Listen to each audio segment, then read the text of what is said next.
Hey guys, this is Veer. Welcome to Doubtless Class. क्या आपको भी मैथ से डर लगता है? कि आपकी जिंदगी में भी मैथ ने अपना भय बना कर रखा हुआ है? तो अपना मोबाइल उठाइए, YouTube खोलिए और आइए डाउटलेस क्लास पे आपके भय को दूर नहीं भगाते हैं।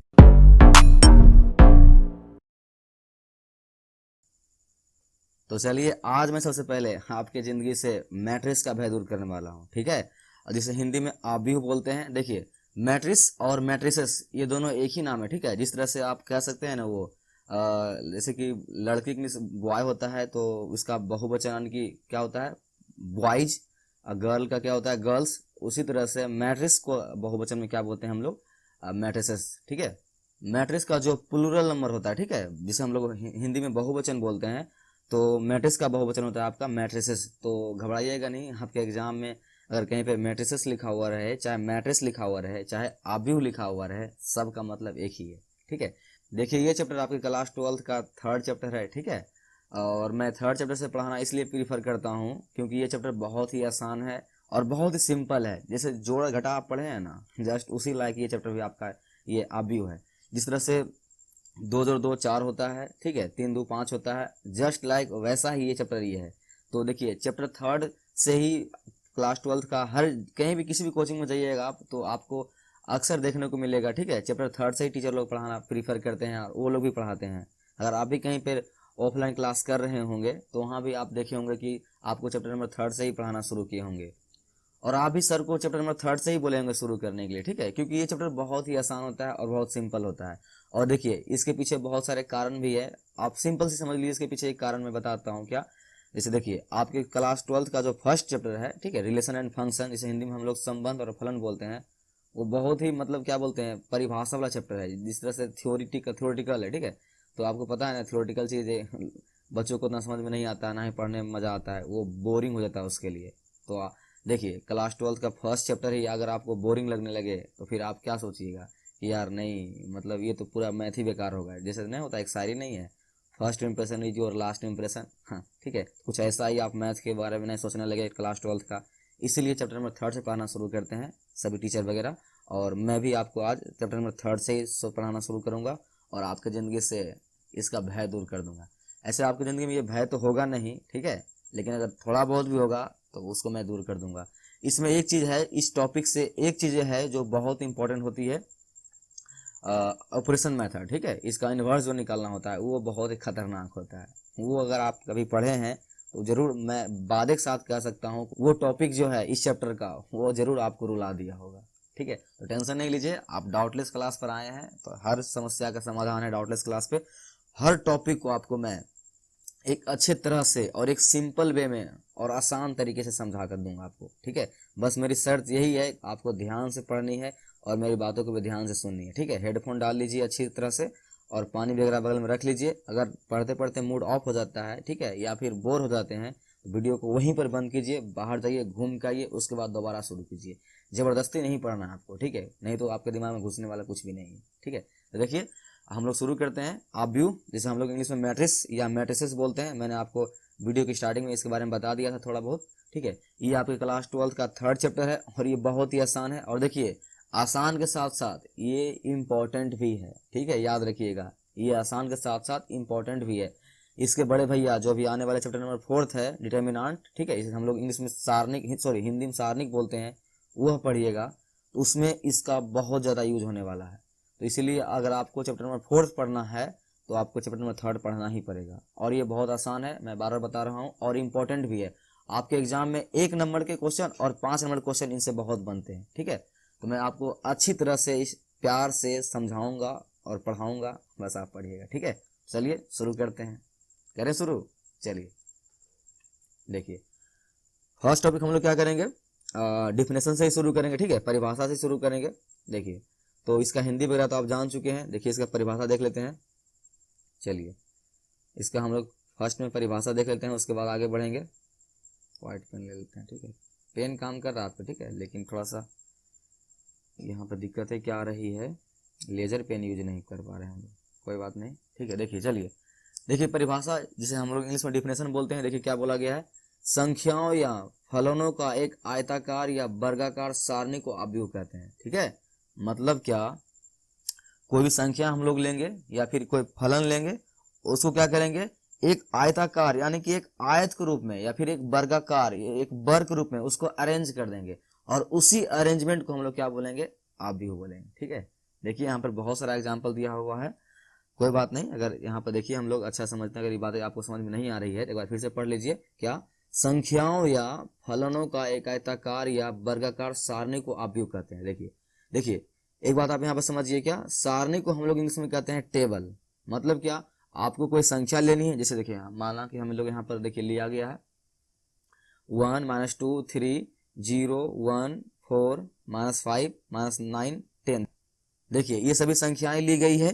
ठीक है, और इन संख्याओं को बस ऐसे ही बस लिए नहीं लिए हैं, हम लोग क्या किए हैं, इसको एक अरेंज किए हैं एक आयत के रूप में। ठीक है, जैसे देखिए आप तो बचपन से ये बात जानते हैं ना, देखिए आयत वर्ग तो बचपन से आप लोग देखे होंगे, तो उसको अच्छी तरह से आप लोग जानते हैं। क्या, आपका देखिए ये क्या होता है, आपका ये एक आयत है ना, आपका ये क्या है, आयत, जिसमें एक लंबाई चौड़ाई होता है।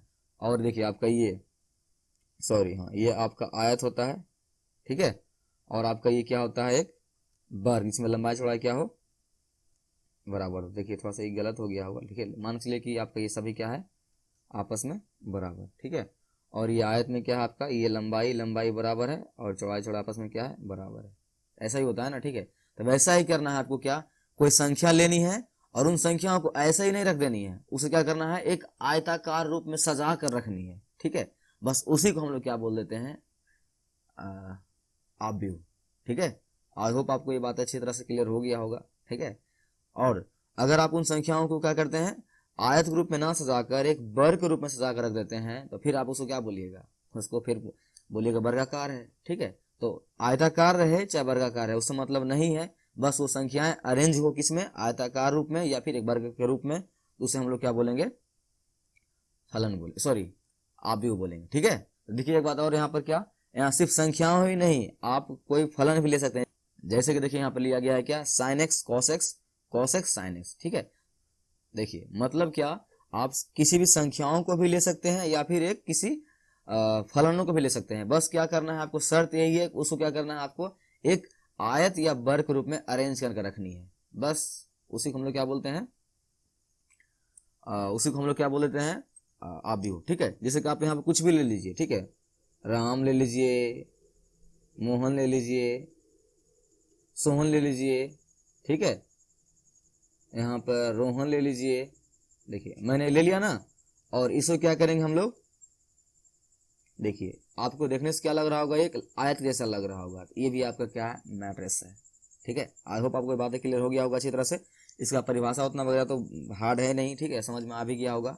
चलिए आगे चलते हैं। देखिए क्या बोला गया है, आव्यूह को अंग्रेजी के किसी भी बड़े अक्षर यानी कि कैपिटल लेटर से दर्शाया जाता है। ठीक है, मतलब क्या, आप आव्यूह को देखिए, हम लोग इसको हटाते हैं, आव्यूह को आप किसी भी अंग्रेजी के बड़े अक्षर से क्या कर सकते हैं, दर्शा सकते हैं। ठीक है, देखिए मतलब क्या हुआ इसका, देखिए माना कि कोई आव्यूह दिया हुआ है। ठीक है, हम लोग जो कोई आव्यूह लेंगे अरेंजमेंट, उस अरेंजमेंट का किसी कोई न कोई क्या करेंगे, हम लोग किसी न किसी तरह से नाम लिखेंगे, कुछ न कुछ क्या करेंगे, नाम लिखेंगे। तो वो नाम आप क्या कर सकते हैं, अंग्रेजी के किसी भी बड़े अक्षर से आप दर्शा सकते हैं। ठीक है, जैसे कि आपको देखिए एग्जाम्पल में नीचे दिया गया है। देखिए फर्स्ट एग्जाम्पल है जिसे कि हम लोग ए से दर्शाए हैं, और सेकेंड एग्जाम्पल जो है इसे हम लोग बी से दर्शाए हैं, और थर्ड एग्जाम्पल जो है इसे हम लोग सी से दर्शाए हैं, और फोर्थ एग्जाम्पल जो है इसे हम लोग डी से दर्शाए हैं, और फिफ्थ एग्जाम्पल जो है इसे हम लोग ए से दर्शाए हैं।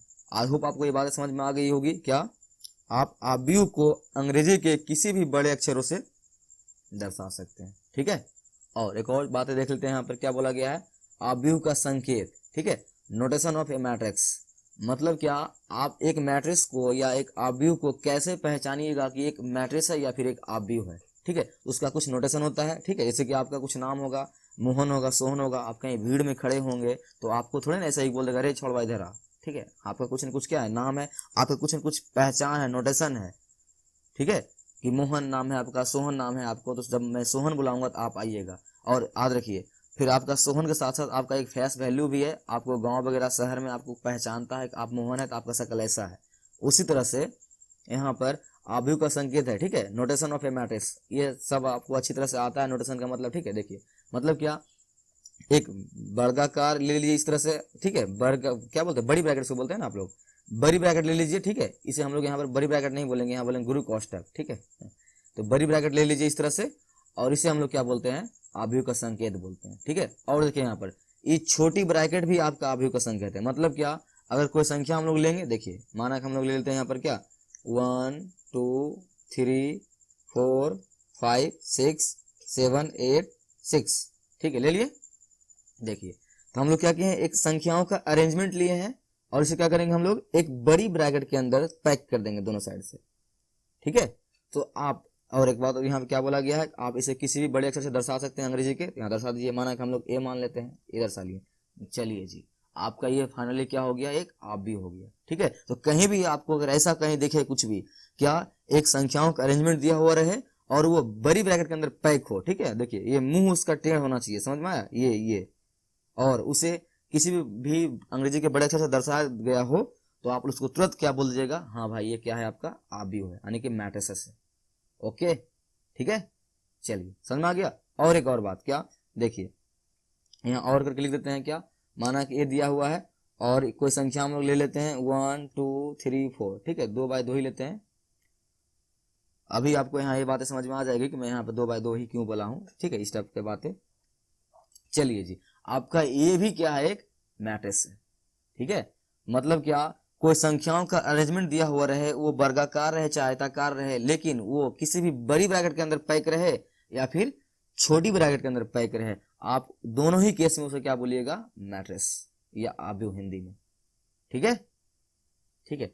चलिए ये लाइन आपको, ये पेज तो पूरा क्लियर हो गया है, ठीक है। इस पेज पे जितनी भी बातें लिखी गई होगी आपको शायद क्लियर हो गया होगा, शायद क्या कंफर्म क्लियर हो ही गया होगा, ठीक है, क्योंकि ये उतना सर दर्द इसमें करने की जरूरत है नहीं, ये बहुत ही आसान चैप्टर है, ठीक है, और ये बहुत आसान है, ठीक है। तो मैं क्या करता हूँ, आपको ये एक बार फिर से रिवीजन कराता हूँ, देखिएगा ध्यान से, ठीक है। मेरी क्लासेस थोड़ा सा स्लो होती है लेकिन मैं आपको कॉन्सेप्ट अच्छी तरह समझा के देता हूँ, ठीक है, इसलिए थोड़ा सा टाइम लगता है।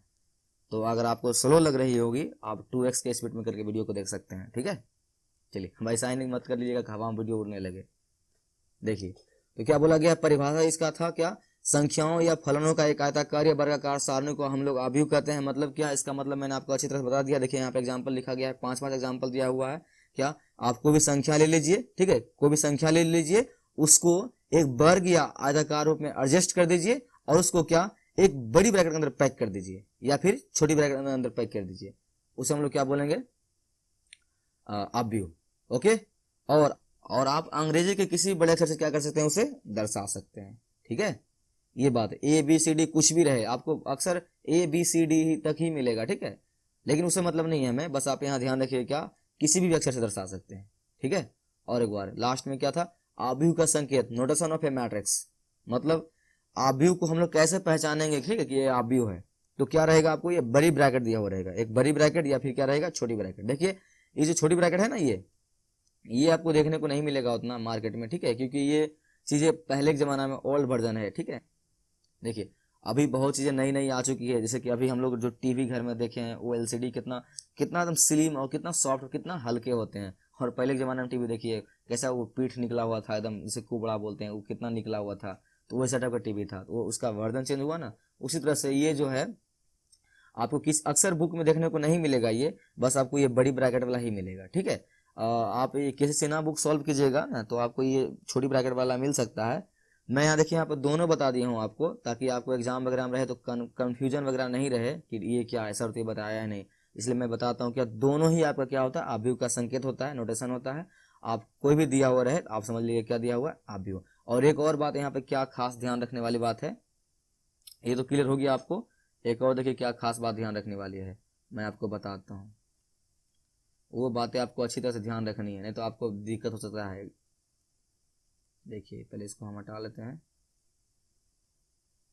फिर मैं आपको बताता हूँ। देखिए क्या है वो बातें, देखिए आभ्यू का संकेत है, ये बड़ी ब्रैकेट है ना, ये जो आपको डंडे दिख रहे हैं, डंडे, ठीक है, आपको ये डंडे जो दिख रहे हैं, देखिए दोनों साइड से तो ये ध्यान रखने वाले क्या बात यहाँ पर है, ये जो डंडे दिख रहे हैं ना आपको, डंडे, ये डंडे का अगर मुंह टेढ़ा रहे, ठीक है, मतलब क्या ये रुसा हुआ रहे, ये इस तरह से, यानी बड़ी ब्रैकेट जैसा रहे ये, तभी आप इसे क्या बोल सकते हैं, हाँ भाई आपका क्या है, ये आव्यूह है। लेकिन अगर एग्जाम वगैरह में कहीं पे ये सीधी डंडी रहे, ठीक है, ये सीधी डंडी रहे, तो बस आपको फंसना नहीं है।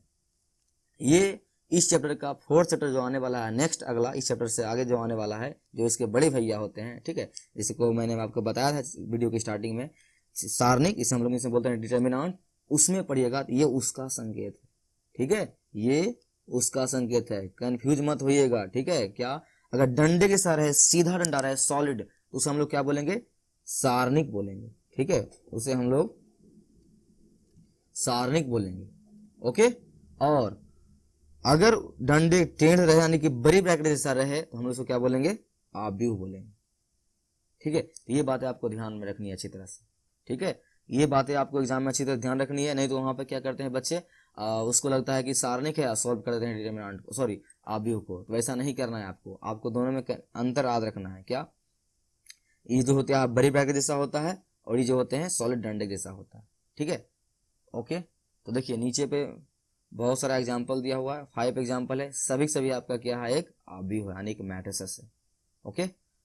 आई होप आपको ये बात अच्छी तरह से क्लियर हो चुका है, ठीक है, आगे बढ़े, चलिए नेक्स्ट टॉपिक क्या है हम लोग का, देखिए आव्यूह का अवयव, ठीक है, आव्यूह का अवयव, इसे हम लोग इंग्लिश में क्या बोलते हैं, एलिमेंट ऑफ मैट्रिक्स, ठीक है, एलिमेंट ऑफ मैट्रिक्स। देखिए इसका स्पेलिंग यहाँ पे गलत लिखा हुआ है, ठीक है, यहाँ पे एन नहीं होगा, अब ठीक है, आव्यूह का अवयव, इसे हम लोग इंग्लिश में बोलते हैं एलिमेंट ऑफ मैट्रिक्स, ठीक है। देखिए सिंपल सी ये चीज है, देखिए यहाँ पे एग्जांपल दिया गया है, इसका हम लोग नाम लिख लेते हैं कुछ ए, ठीक है, आपको पता है एक मैट्रिक्स है ये। देखिए सिंपल सी क्या था, आव्यूह का परिभाषा क्या था, क्या किसी भी संख्याओं या फलनों का एक क्या बोलते हैं हम लोग, एक ग्रुप बना लेंगे, ठीक है, उसको एक समूह में जब हम लोग लिख कर दर्शाते हैं, उसे हम लोग क्या बोलते हैं, आव्यूह बोलते हैं, ठीक है। बस वही आव्यूह को लिखने के लिए जिन संख्याओं का आप प्रयोग करते हैं ना, या फिर जिन फलनों का प्रयोग करते हैं, उन फलनों को ही हम लोग क्या बोलते हैं, अवयव, ठीक है। या आप चाहे संख्याओं का प्रयोग कीजिए, चाहे किसी फलन का प्रयोग कीजिए, तो उन संख्याओं को ही हम लोग क्या बोलते हैं, आव्यूह का अवयव। जैसे देखिए यहाँ पर आपका 1 भी आव्यूह का अवयव है, 3 भी है, 5 भी है, 4, 5, ठीक है, ये सभी है, यानी कि यहाँ पे 9 टोटल 9 अवयव है आव्यूह का, ठीक है।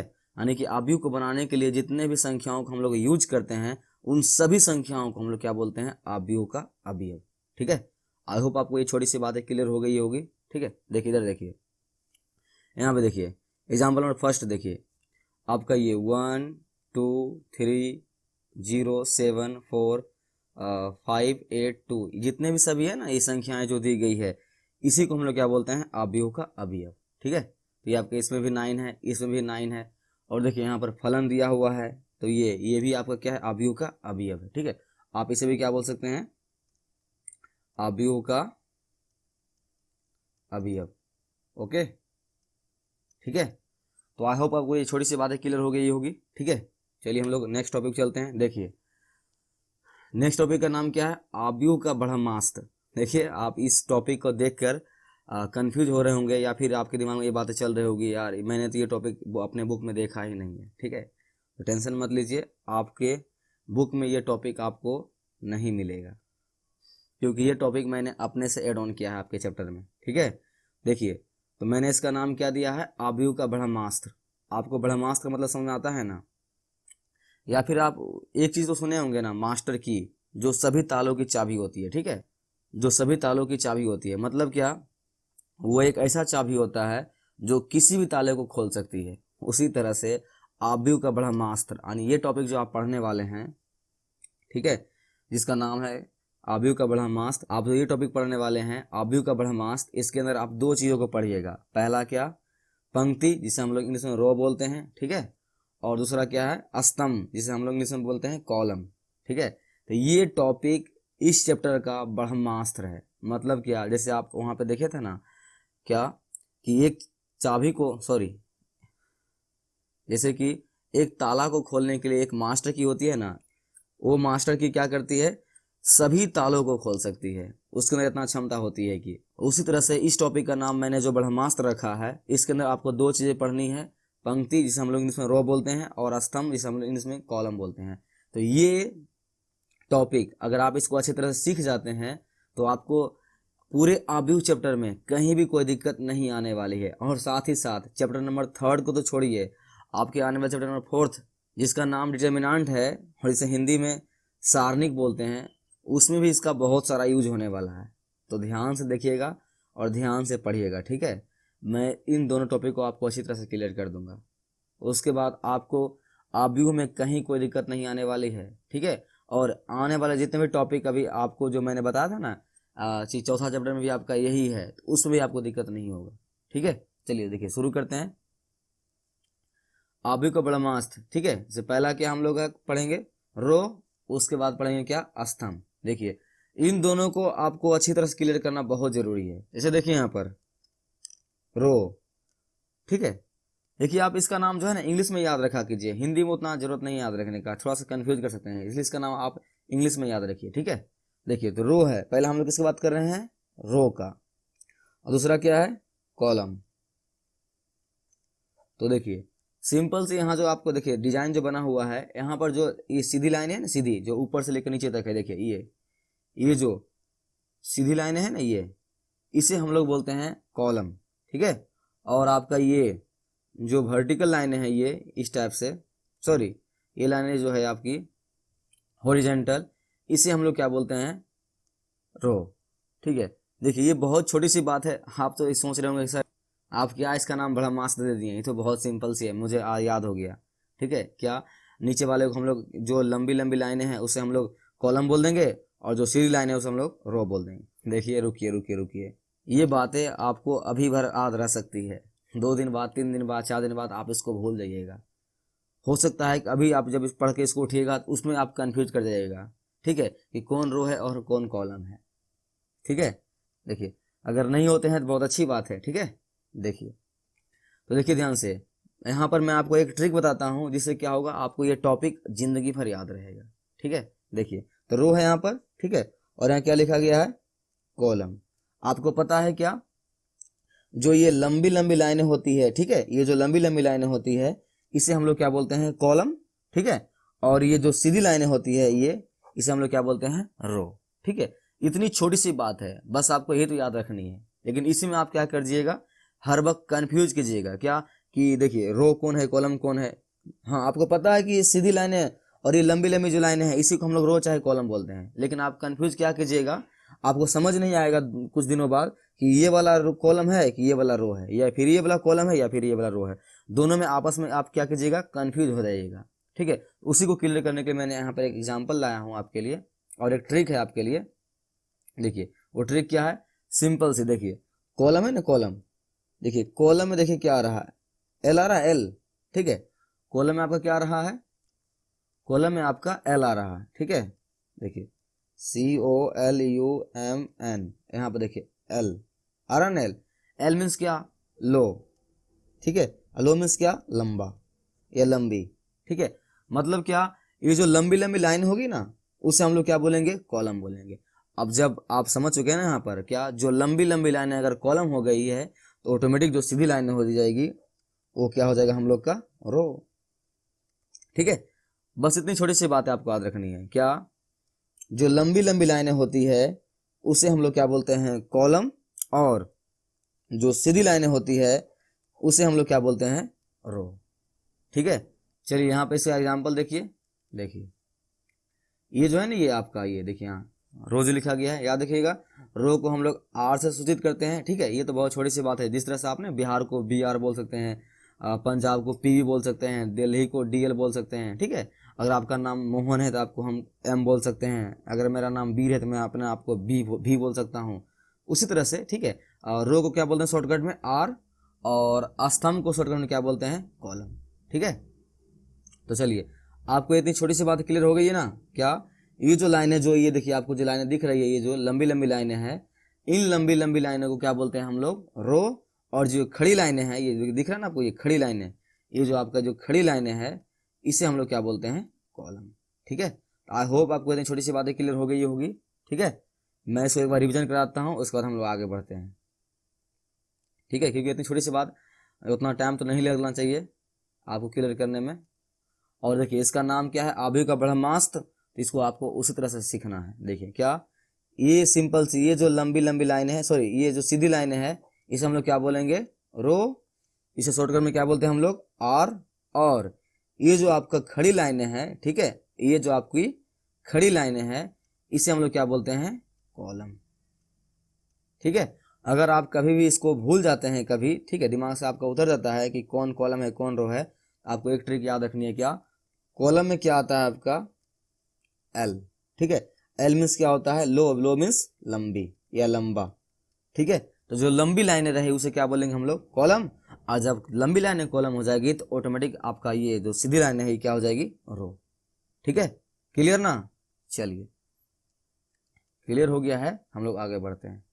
ठीक है, ठीक है, चलिए देखिए, तो रो को हम लोग आर बोलते हैं। ठीक है, और रो का और दो नाम है। क्या, रो को आप आई चाहे एम भी बोल सकते हैं। ठीक है, रो को आप आई चाहे एम भी बोल सकते हैं, और कॉलम को आप जे चाहे एन से भी सूचित कर सकते हैं। ठीक है, जैसे कि देखिए यहाँ पर ये रो था ना, रो, तो रो को हम क्या नाम लगाए थे, आर। ठीक है, हम रो का नाम क्या दिए थे, आर दिए थे। तो आप रो को आर की जगह पे क्या बोल सकते हैं, आई भी बोल सकते हैं, और चाहे एम भी बोल सकते हैं। बस इसका जोड़ी आपको याद रखनी है। क्या, अगर कॉलम की बात की जाए, ठीक है, अगर कॉलम की बात की जाए तो कॉलम को हम लोग क्या बोलेंगे शॉर्टकट में, सी। और इसे हम लोग क्या बोल सकते हैं, जे। उसके बाद क्या बोल सकते हैं, एन। ठीक है, तो ये छह के छह जो है आपके जो टॉपिक का नाम क्या है, आबू का ब्रह्मास्त्र, इन्हीं का नाम है। ठीक है, मतलब क्या, देखिए आपको क्या याद रखना है, इसका जोड़ी याद रखना है। जोड़ी मतलब अगर आर है तो सी आएगा। ठीक है, अगर आप आर ले रहे हैं तो क्या लिखिएगा नीचे, कॉलम। और अगर आई लेते हैं तो क्या लिखिएगा, जे। और एम लिखते हैं तो क्या लेते हैं आप लोग, एन। ठीक है, आई होप आपको इतनी छोटी सी बात क्लियर हो गई होगी। ठीक है, पहली बात मैंने जितना बातें भी बताई है उसको एक बार रिवीजन कराता हूँ फिर से। देखिए हम लोग इस टॉपिक में किसके बात कर रहे हैं, रो और कॉलम की बातें कर रहे हैं। ठीक है, और जैसा कि आप जानते हैं यहाँ पर सिंपल सी, कॉलम माने देखिए एल आ रहा है, एल। ठीक है, एल यानी लंबी लंबी लाइनें, यानी आपका जो ये लंबी लंबी लाइनें रहेगी वो क्या हो जाएगा, आपका कॉलम। ठीक है, आपका क्या हो जाएगा, ये कॉलम, जिसे हम लोग क्या से सूचित करते हैं, सी से। इसका एक और नाम क्या है, देखिए यहाँ पर जे है, और इसका नाम क्या है, एम। देखिए आप कंफ्यूज कर सकते हैं जे और एम में, तो सिंपल से कॉलम तो याद रहेगा ना आपको। ठीक है, और देखिए यहाँ पर देखिए रो, तो रो में क्या होता है, सिंपल से अगर लंबी लंबी लाइनें क्या हो गई आपकी, कॉलम। तो सिंपल सी है, जो सीधी लाइनें होगी वो आपका क्या हो जाएगा, ऑटोमेटिक आपका क्या हो जाएगा, रो हो जाएगा। ठीक है, तो ये आपकी लाइनें क्या हो गई, रो। ठीक है, ओके, इसे हम लोग सूचित क्या करते हैं, आर से करते हैं सूचित। ठीक है, और इसका नाम क्या है आपका, आई चाहे एम। ठीक है, चाहे आई चाहे एम, टेंशन नहीं लीजिए, अभी मैं इसको और अच्छी तरह से क्लियर करता हूँ। हाँ, आपको ये बातें क्लियर हो गई होगी। क्या, देखिए यहाँ पर मैं पेन चेंज करके एक बार डिजाइन बनाता हूँ ताकि आपको अच्छी तरह समझ में आ जाए। देखिए ये जो आपकी जो सीधी लाइनें हैं इसे हम लोग क्या बोलते हैं, रो। ठीक है, ये जो आपका एल के जैसी, इसे हम लोग क्या बोलते हैं, कॉलम। ठीक है, और कभी कंफ्यूज कीजिएगा, आपके पास बड़ा मास्टर है क्या, एल। एल मीन्स क्या होता है, लंबी, यानी जो लंबी लंबी लाइन है वो क्या हो जाएगा, कॉलम। और जो लंबी लंबी लाइन नहीं, जो सीधी होगी उसे क्या बोलेंगे हम लोग, रो। ठीक है, आई होप आपको क्लियर हो गया अच्छी तरह से। अब देखिए इसके नाम पे हम लोग ज़्यादा बात करते हैं। ठीक है, क्योंकि इसका नाम बहुत ज़्यादा इंपॉर्टेंट है, और आप इसके नाम में कंफ्यूज कर सकते हैं। ठीक है, क्योंकि रो और कॉलम आप अच्छी तरह सीख चुके हैं, मैं ये मान के चलता हूँ। और अब आप क्या करना है, आपको इसके नाम के संकेत को लेकर आप कंफ्यूज कर सकते हैं। ठीक है, तो वो भी मैं अभी क्लियर कर देता हूँ। देखिए यहाँ पर देखिए, आपको जिंदगी में एक बात हमेशा क्या याद रखनी है, बताइए एबीसीडी में पहले क्या आता है, आई, उसके बाद क्या आता है, जे। उसी तरह से पहले क्या आता है, एम, उसके बाद क्या आता है, एन। तो आपको क्या याद रखनी है, इस पूरे चैप्टर में हमेशा क्या याद रखनी है, सबसे पहले रो की बात करेंगे। सबसे पहले किसकी बात करेंगे, रो की। ठीक है, रो की बात करेंगे। ये बातें अच्छा से गांठ बांध कर लिख लीजिए। क्या, सबसे पहले किसकी बात करेंगे, रो की बात करेंगे। उसके बाद ही किसकी बात करेंगे हम लोग, कॉलम की बात करेंगे। ठीक है, सबसे पहले किसकी बात करेंगे हम लोग, रो की, उसके बाद किसकी बात करेंगे, कॉलम की। मतलब क्या, अगर कहीं पे लिखना होगा कहीं भी कुछ भी हमको, तो सबसे पहले किसको लिखेंगे, सबसे पहले हम रो को लिखेंगे, उसके बाद किसको लिखेंगे, ठीक है, रो के बाद हम लोग क्या लिखेंगे, कॉलम को। ठीक है, सबसे पहले आपको रो को लिखना है, उसके बाद किसको लिखना है, कॉलम को। ठीक है, देखिए तो अगर आर है तो क्या आएगा, सी, और अगर रो का एक और नाम है क्या, आई। देखिए इसने पहले आई था ना, आई, तो इस सिंबल से आई ले लीजिए। अगर पहले आई है तो बाद में क्या आ जाएगा, जे, ऑटोमेटिक है। ठीक है, अगर आप कभी कंफ्यूज कर जाइएगा, चाहे आपके याद से निकल जाएगा दिमाग से कि यार पहले आई होता है पहले जे होता है, तो सीधा सीधा याद रखिए क्या, एबीसीडी में पहले क्या आता है, आई, इसका मतलब पहले आई होगा, और आई फोर क्या होता है, रो। देखिए यहाँ फोर नहीं होगा, मतलब समझिए कि सबसे पहले किसको लिखना है हमने, रो को लिखना है। ठीक है, और आई पहले होगा, जे बाद में होगा। उसी तरह से एम पहले होगा और एन बाद में होगा। ठीक है, तो हम लोग सिंपल से क्या यूज करेंगे, रो के लिए हम लोग यूज करेंगे क्या, आई। ठीक है, और जब कॉलम के लिए क्या यूज करेंगे, जे, क्योंकि हम लोग जब आई के लिए यूज करेंगे, सॉरी रो के लिए आई यूज करेंगे, तो कॉलम के लिए क्या यूज करेंगे, जे, आई जे, आई जे, नहीं एबीसीडी में आई जे। उसी तरह से अगर आप रो के लिए यूज करते हैं एम, तो आपको कॉलम में क्या यूज करना पड़ेगा, एन, एम एन। ठीक है, ओके। तो इसी छोटी सी बात आपको क्लियर हो गया ना, क्या रो को हम लोग आई चाहे एम से सूचित करते हैं, और कॉलम को हमको जे चाहे एन से सूचित करते हैं। ठीक है, और आपको देखिए यहाँ पर रो को आर से और कॉलम को सी से, ये आपके चैप्टर नंबर 4 में आपको देखने को मिलेगा। इसमें आपको आई जे चाहे एम चाहे एन मिलेगा। ठीक है, तो आपको इतनी बातें समझ में आ गई ना अच्छी तरह से, क्या सबसे पहले हम लोग रो की बात करेंगे। ठीक है, और रो सबसे पहले लिखा जाता है, यानी आई पहले लिखाएगा, उसके बाद ही जे आएगा। उसी तरह से पहले एम आएगा, उसके बाद ही एन आएगा। और सबसे पहले किसकी बात करेंगे हम लोग, रो की। और रो जो होता है हम लोग का क्या होता है, ये जो सीधी लाइन है ना ये, और जो कॉलम होता है वो आपकी क्या होती है, लंबी लंबी लाइन है, जो कि सीधा एल के साथ खड़ा हुआ है, लंबा। ठीक, इतनी छोटी सी बातें क्लियर हो गई ना आपको। एक बार छोटा सा एक और एग्जांपल देख लीजिए यहाँ पर। ठीक है, बोर नहीं होएगा, क्लियर हो जाएगा टॉपिक। अगर क्लियर नहीं हुआ है तो देखिए, क्या जो एल के जैसा समान क्या रहे, लंबी लंबी लाइन रहे, एल के जैसा समान, इसे हम लोग क्या बोलते हैं, कॉलम। क्या बोलते हैं इसे हम लोग, इसे बोलते हैं हम लोग कॉलम, क्योंकि ये एल के जैसा है। ठीक है, अगर कभी भूलते हैं ट्रिक तो ये याद रखिएगा, एल यानी लंबा। उसके बाद अगर लंबी लंबी लाइनें क्या हो गई आपकी, कॉलम, तो सिंपल सी आपका ये जो सीधी लाइन है ये क्या हो जाएगी, रो। ठीक है, क्लियर, मैं ये मान के चलूँ ना कि क्लियर हो गया है। ओके, तो चलिए आगे। ठीक है, चलिए नेक्स्ट टॉपिक चलते हैं। चलिए नेक्स्ट टॉपिक चलते हैं। देखिए नेक्स्ट टॉपिक क्या है हम लोग का, आव्यूह की कोटि। ठीक है, आव्यूह की कोटि, इसे इंग्लिश में क्या बोलते हैं हम लोग, ऑर्डर ऑफ मैट्रिक्स। ठीक है, देखिए इसका परिभाषा क्या बोला गया है, आव्यूह के रो और कॉलम के गुणन के रूप को आव्यूह की कोटि कहते हैं। ठीक है, आव्यूह के रो और कॉलम के गुणन के रूप को आव्यूह की कोटि कहते हैं। देखिए यहाँ पे गुणन ग्रुप कैसा होता है, देखिए 2 इंटू 6 कितना होगा, 12। ठीक है, तो देखिए 2 इंटू 6 क्या हो गया, 12। तो ये जो आपका 12 आया है, ये जो आपका 12 है, ये क्या है, आपका गुणनफल है। ठीक है, और ये 2 इंटू 6 जो है, ये आपका क्या है, गुणन रूप है। ठीक है, इसे हम लोग क्या बोलेंगे, गुणन के रूप बोलेंगे। उसी तरह से आव्यूह के रो और कॉलम के गुणन के रूप को आव्यूह की कोटि कहते हैं। ठीक है, देखिए ये जो आव्यूह का कोटि है, ठीक है, ये बहुत ही इंपॉर्टेंट है, आपके एग्जाम में 1 नंबर के मार्क्स इससे बनते हैं। ठीक है, और आपके ये आव्यूह की कोटि अगर आप इसको ध्यान से नहीं सीखते हैं तो इससे रिलेटेड जो टॉपिक अभी आने वाला है आगे, ठीक है, आव्यूह का गुणन, आव्यूह का परिवर्त, वो सब आपको कुछ नहीं आपसे बनने वाला है अगर आपको ये टॉपिक अच्छा समझ में नहीं आता है। इसलिए आप इसको 1 मार्क्स के लिए नहीं, बल्कि ये जो टॉपिक बड़े बड़े टॉपिक है, ठीक है, गुणन जो कि बहुत हार्ड होते हैं, तो उसको अच्छी तरह से सीखना है आपको, तो ये टॉपिक आपको सीखना पड़ेगा। ठीक है, तो यहाँ पे देखिए क्या बोला गया, आव्यूह की कोटि, ठीक है, ऑर्डर ऑफ मैट्रिक्स।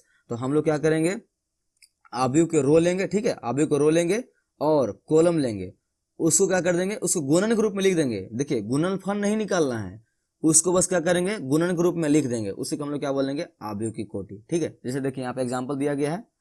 देखिए तो आपको पता है एम एन, आपको पता है सबसे पहले किसको लिखते हैं हम लोग, रो को।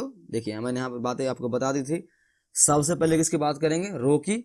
उसी तरह से यहाँ पर सबसे पहले हम लोग रो की संख्या काउंट करेंगे, और फिर उसके बाद कॉलम की संख्या काउंट करेंगे, और उसको क्या करेंगे, गुणन के रूप में लिख देंगे, तो उसी को हम लोग क्या बोल देंगे, आव्यूह की कोटि है ये। ओके, देखिए तो देखिए एग्जाम्पल नंबर फर्स्ट में देखिए, इसमें क्या कीजिए आप रो की संख्या काउंट कीजिए। तो आपको पता है रो आपका क्या है, आपका ये जो होता है रो होता है, ठीक है। इसे हम लोग R1 बोलते हैं क्योंकि फर्स्ट रो है, और आपका ये क्या है, ये सेकेंड रो, इसे R2 बोलते हैं, और आपका क्या है ये थर्ड रो, इसे हम लोग R3 बोलते हैं, और आपका ये क्या है R4, जिसे हम लोग रो 4 बोलते हैं, ठीक है। और देखिए ये जब ये रो आपका है तो ये आपका क्या हो जाएगा, कॉलम, ठीक है। आपका ये क्या हो जाएगा, कॉलम। तो यहाँ से आपका ये देखिए, ये आपका क्या हो जाएगा, कॉलम फर्स्ट, ये क्या हो जाएगा आपका कॉलम सेकेंड, और आपका क्या हो जाएगा कॉलम थर्ड, ठीक है। तो इसी को हम लोग क्या बोलते हैं, आव्यूह कोटि। अब क्या करेंगे हम लोग, रो और कॉलम संख्या का गुणन के रूप में लिखेंगे। तो यहाँ से काउंट कीजिए कितने रो है, 1 2 3 4, तो यहाँ लिखिए 4, ठीक है। यहाँ लिखिए कितना, यहाँ पे देखिए यहाँ लिखा जाता है ऑर्डर 4, क्रॉस, इसको क्रॉस में लिखिएगा, ठीक है, गुणन के रूप में। तो कॉलम कितने हैं, 3, तो 4 × 3, देखिए, ठीक है। तो आपका ये जो मैट्रिक्स दो दिया गया है आपका, इसका कोटि क्या हो गया, 4 × 3, ठीक है, समझ में आ गया। यहाँ देखिए m × n लिखा हुआ है ना, यानी कि क्या करना है आपको, रो को जिसे हम लोग सूचित करते हैं उसको, और कॉलम को हम लोग n से सूचित करते हैं ना, mn बताया था ना आपको कि एबीसीडी में पहले m आता है उसके बाद n आता है, और हम लोग सबसे पहले किसकी बात करते हैं, रो की। उसी तरह से माना कि पहला क्या है आपका रो, दूसरा क्या है कॉलम, तो m × n लिखिए, उसे क्या हो जाएगा आपका ये आव्यूह कोटि निकल जाएगा। देखिए गुणा नहीं करना, याद रखिएगा, आपको 12 नहीं पुराना है, मतलब क्या, इसको 4 या 12 मत कर दीजिएगा, यानी गुणन नहीं करना है आपको, उस गुणन के रूप को ही क्या बोलते हैं हम लोग, आव्यूह की कोटि बोलते हैं। आई होप आपको ये छोटी सी एग्जांपल समझ में आ गया होगा, और ये छोटा सा टॉपिक है, ठीक है, लेकिन बहुत इसका यूज होने वाला है, ठीक है। देखिए एग्जांपल नंबर 2 देखते हैं हम लोग, ठीक है। हम लोग एग्जांपल नंबर 2 की कोटि निकालने का प्रयास करते हैं। देखिए यहाँ पर बहुत सारा एग्जांपल दिया गया है, 7 एग्जांपल है, मैं 1 2 बनाता हूँ, उसके बाद सभी आप क्या कीजिएगा, वीडियो पॉज कीजिएगा, उसके बाद उसको बनाइएगा, ठीक है, और कमेंट में उसका आंसर बताइएगा, ठीक है। फिर जब मैं बनाऊंगा तो आप आंसर मैच कीजिएगा, ओके। चलिए देखिए, तो हम लोग देखिए एग्जाम्पल नंबर 2 देखते हैं। सिंपल सी आव्यूह की कोटि लिखने के लिए क्या करते हैं हम लोग, आव्यूह के रो और कॉलम को क्या करते हैं, गुणन के रूप में लिखते हैं। देखिए तो आव्यूह के रो और कॉलम को गुणन के रूप में लिखने के लिए आपको क्या करना पड़ेगा, पहले आव्यूह की आव्यूह के रो की संख्या और कॉलम संख्या को निकालना पड़ेगा ना, ठीक है। तो निकालिए, देखिए सिंपल से आपको पता है कि एक मैट्रिक्स में क्या होता है कि जो लंबी लंबी लाइनें होती है, ठीक है, आपका ये जो है, ये जो आपकी लंबी लंबी लाइनें हैं, इसे हम लोग क्या बोलते हैं, कॉलम, ठीक है, इसे क्या बोलते हैं हम लोग, कॉलम। मैंने अभी पिछले टॉपिक में इसको अच्छी तरह से क्लियर कर दिया है, अगर नहीं क्लियर हुआ है तो मैं यहाँ पर एक बार फिर से रिविजन करा रहा हूँ, ठीक है। इसे क्या बोलते हैं, कॉलम। इसे यहाँ पे एल आ रहा है ना, एल, ठीक है, एल, यानी जो लंबी लाइनें रही एल जैसी रही उसे हम लोग क्या बोलेंगे, कॉलम। और जब लंबी लाइनें हो गई कॉलम, तो ऑटोमेटिक जो है ये जो आपकी सीधी लाइनें होगी वो क्या हो जाएगा आपका, रो। चलिए तो यहाँ से क्या हो जाएगा आपका ये, यहाँ से अगर इस तरह से हम लोग लेते हैं तो आपका क्या हो जाएगा, ये रो, इसे हम लोग क्या बोलेंगे, फर्स्ट रो, इसे हम लोग R1 बोलते हैं, ठीक है। और आपका ये क्या हो जाएगा, सेकेंड रो, जिसे हम लोग क्या बोलेंगे, R2। और आपका ये क्या हो जाएगा, थर्ड रो, जिसे हम लोग बोलेंगे R3। और आपका क्या हो जाएगा, ये फोर्थ रो, जिसे हम लोग क्या बोलेंगे, R4, ठीक है। और आपका ये क्या है, फर्स्ट कॉलम, ये सेकेंड कॉलम, ये थर्ड कॉलम। तो क्या बोला गया, आव्यूह ऑर्डर लिखने की क्या करेंगे हम लोग, आव्यूह को रो और कॉलम के गुणन के रूप में लिखेंगे। तो लिखिए, मैं पेन चेंज करके लिख देता हूँ यहाँ से। देखिए तो सबसे पहले रो की बात करते हैं, ये बातें पुरानी हो चुकी है और आप जान चुके हैं। सबसे पहले इसके बात करेंगे हम लोग रो की। तो रो कितने यहाँ पर है, 4, तो लिखिए 4 यहाँ लिखना आता है, ठीक है, यहाँ 4 क्रॉस, क्योंकि गुणन के रूप में लिखना है। और कॉलम से कितनी है, 3, तो यहाँ लिखिए 3, ठीक है, हो गया। आने कि आपको कोई पूछेगा कि इसका ऑर्डर क्या है, क्या बताइएगा, 4 × 3, 4 × 3 या 4 × 3। और यहाँ से आपको एक बात और पूछा जा सकता है, ठीक है, क्या इसमें m और n का मान कितना है। तो आपको पता है पहला एबीसीडी में पहले क्या आता है, m, उसके बाद क्या आता है n। तो m का मान कितना हो गया यहाँ से आपका 4, और ऑटोमेटिक जब m का मान 4 हो गया तो n का मान कितना हो जाएगा 3, ठीक है। ये रहा m और n की बात है। और जब i और j की बात करेगा तो क्या बोलेंगे, i यानी पहला वाला i, यानी i का मान कितना हो गया 4, और j का मान कितना हो जाएगा 3, ठीक है। और r और c में बात की जाएगी तो क्या बोलेंगे, पहला r आपका 4 है और c कितना आपका है 3, ठीक है। बस आपको इतनी सी बात याद रखनी है, क्या सबसे पहले हम लोग रो की बात करते हैं, ठीक है, ओके। अब आप ऐसा कीजिए, आप एग्जाम्पल नंबर 3 को बनाइए, वीडियो पॉज कीजिए और एग्जाम्पल नंबर 3 बनाइए, ठीक है। तब तक मैं इसको साफ कर लेता हूँ क्योंकि देखिए बहुत सारा गिची पिचिर हो गया है, ठीक है। आप वीडियो पॉज कीजिए और सभी 3 ही नहीं सभी को बनाइए, ठीक है, और बना के इसका आंसर कमेंट में कीजिए, ठीक है। उसके बाद जब मैं बनाऊंगा आप मैच कीजिएगा, ओके। तब तक मैं इसको हटा देता हूँ। चलिए आई होप आपको क्लियर हो गया होगा। ठीक है, देखिए बनाते हैं। देखिए सिंपल सी एग्जाम्पल नंबर 3 का क्या निकालना है, हमें कोटि निकालना है। आपको पता है आव्यूह के कोटि निकालने के लिए क्या करते हैं हम लोग, आव्यूह के रो, ठीक है, आव्यूह के रो और कॉलम को क्या करते हैं, गुणन के रूप में लिखते हैं। देखिए ध्यान से, फिर से गुना नहीं करते हैं हम लोग, उसको गुणन के रूप में लिखते हैं। ठीक है, ये नहीं कि आप क्या कीजिए यहाँ पर 6 × 2 करके 12 लिख लीजिए और बोले सर 12 जो है इसका क्या है, कोटि। नहीं नहीं नहीं, 12 इसका कोटि नहीं है। ठीक है, आपका कोटि इसका कितना है, 6 × 2, यानी आप इसको जो गुणन के रूप में जो लिखे हैं ना, इस गुणन के रूप को ही क्या बोलते हैं हम लोग, आव्यूह की कोटि। मतलब क्या, अगर आव्यूह की रो क्या है आपका R और कॉलम आपका C है, ठीक है, तो ये जो है ये R × C, यही आपका क्या है, आव्यूह की कोटि है। अगर आप mn में बात करते हैं तो आपका ये m रहा, ये रहा n, तो आपका क्या है, कोटि m × n। अगर आप ij में बात करते हैं तो क्या लिखिएगा, I × j, तो ये आपका क्या हो गया, आव्यूह की कोटि। ठीक है, देखिए यहाँ पे एग्जाम्पल लिखा गया m × n और I × j, तो उसके गुणन के रूप को ही हम लोग आव्यूह की कोटि बोलते हैं, गुणन फल को नहीं बोलते हैं। ओके, देखिए अब आपको क्लियर हो गया होगा। ठीक है, मैं ज्यादा आपको बोर नहीं करूंगा, आप इसको रिपीट करके बार बार। ठीक है, देखिए चलिए इसको हम लोग बनाते हैं सीधा। अब देखिए आपको पता है इसमें इसको हम लोग रो बोलते हैं। ठीक है, क्योंकि ये जो लंबी लंबी लाइनें जो होती है, ये आपका ये जो आपकी लंबी लंबी लाइनें होती है, इसे हम लोग क्या बोलते हैं, कॉलम। ठीक है, मैं इसको एक बार फिर से विजन कराता हूँ। क्या, अगर जब भी आप भूल जाइएगा कॉलम और रो के बारे में, तो देखिए कॉलम में क्या आ रहा है, एल। ठीक है, लंबी लंबी यानी एल में लंबा, यानी जो लंबी लंबी लाइन रहेगी वो क्या रहेगा हम लोग का, कॉलम। और जब लंबी लंबी लाइन हो गई कॉलम, तो सीधी लाइन ऑटोमेटिक क्या हो जाएगी, आपकी रो। ठीक है, तो यहाँ से आपका ये आपका क्या रहा, फर्स्ट रो R1, ये आपका सेकेंड रो R2, ये आपका थर्ड रो R3 और आपका ये फोर्थ रो R4। ठीक है, और ये कॉलम आपका फर्स्ट कॉलम C1, ये आपका कॉलम C2, ये आपका C3, ये आपका C4 और ये आपका C5। तो देखिए यहाँ पर रो की संख्या काउंट कीजिए कितने हैं, 1 2 3 4, 4 है रो की संख्या, और कॉलम संख्या कितने हैं, 5। तो क्या करेंगे हम लोग, 4 × 5 को लिख देंगे गुणन के रूप में। देखिए फिर गुना मत कीजिएगा, उसे क्या करेंगे हम लोग, गुणन के रूप में लिख देंगे। यहाँ क्या लिख देंगे हम लोग, यहाँ देखिए यहाँ पे लिखते हैं ऑर्डर, तो 4 है तो पहले रो लिखना होता है, तो पहले 4 क्रॉस और कॉलम कितने हैं, 5, तो 4 × 5। देखिए इसको 20 मत लिख दीजिएगा। ठीक है, आपका ये 4 × 5 जो है, यही आपका क्या है, आव्यूह की कोटि है। तो बातें समझ में आ गई आपको। मैं अभी तक 3 एग्जाम्पल आपको करा चुका हूँ। क्या, आव्यूह की कोटि लिखने के क्या करते हैं हम लोग, सबसे पहले रो की बात करते हैं, और मैंने आपको पिछले बात में ही देखिए यहाँ पर बता दिया है। ठीक है, कि रो की बात करते हैं, उसके बाद कॉलम की बात करेंगे। ठीक है, पूरे चैप्टर में ऐसा ही करना है आपको।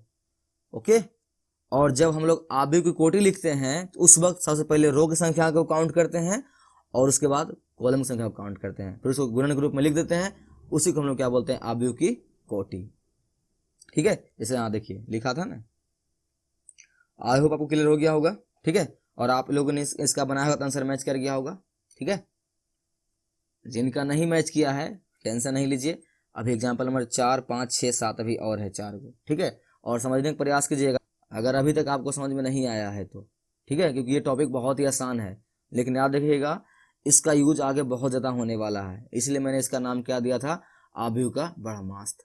ठीक है, इसीलिए चलिए देखिए, अब एग्जाम्पल में हम लोग क्या करते हैं, 4 को बनाने का प्रयास करते हैं। ठीक है, सिंपल सी, इसमें भी क्या करना है आपको, आव्यूह की कोटि लिखना है, और आपको पता है कि आव्यूह की कोटि लिखने के लिए क्या करते हैं हम लोग, उसके रो और कॉलम की संख्या को क्या करते हैं, गुणन के रूप में लिखते हैं। और आपको पता है कि जो कॉलम होता है वो क्या होती है, सीधी लाइनें, क्योंकि कॉलम में एल आ रहा है तो वो होती है सीधी लाइनें, और जब सीधी लाइनें क्या होगी आपकी कॉलम, तो ये वाला आपको ऑटोमेटिक क्या हो जाएगा, रो। ठीक है, देखिए मैं आपको बार बार इसलिए बताता हूँ ताकि आपको दिमाग में ये फिट हो जाए। ठीक है, मैं अब नहीं बताऊंगा इसके बाद, नहीं तो आप बोर हो जाइएगा।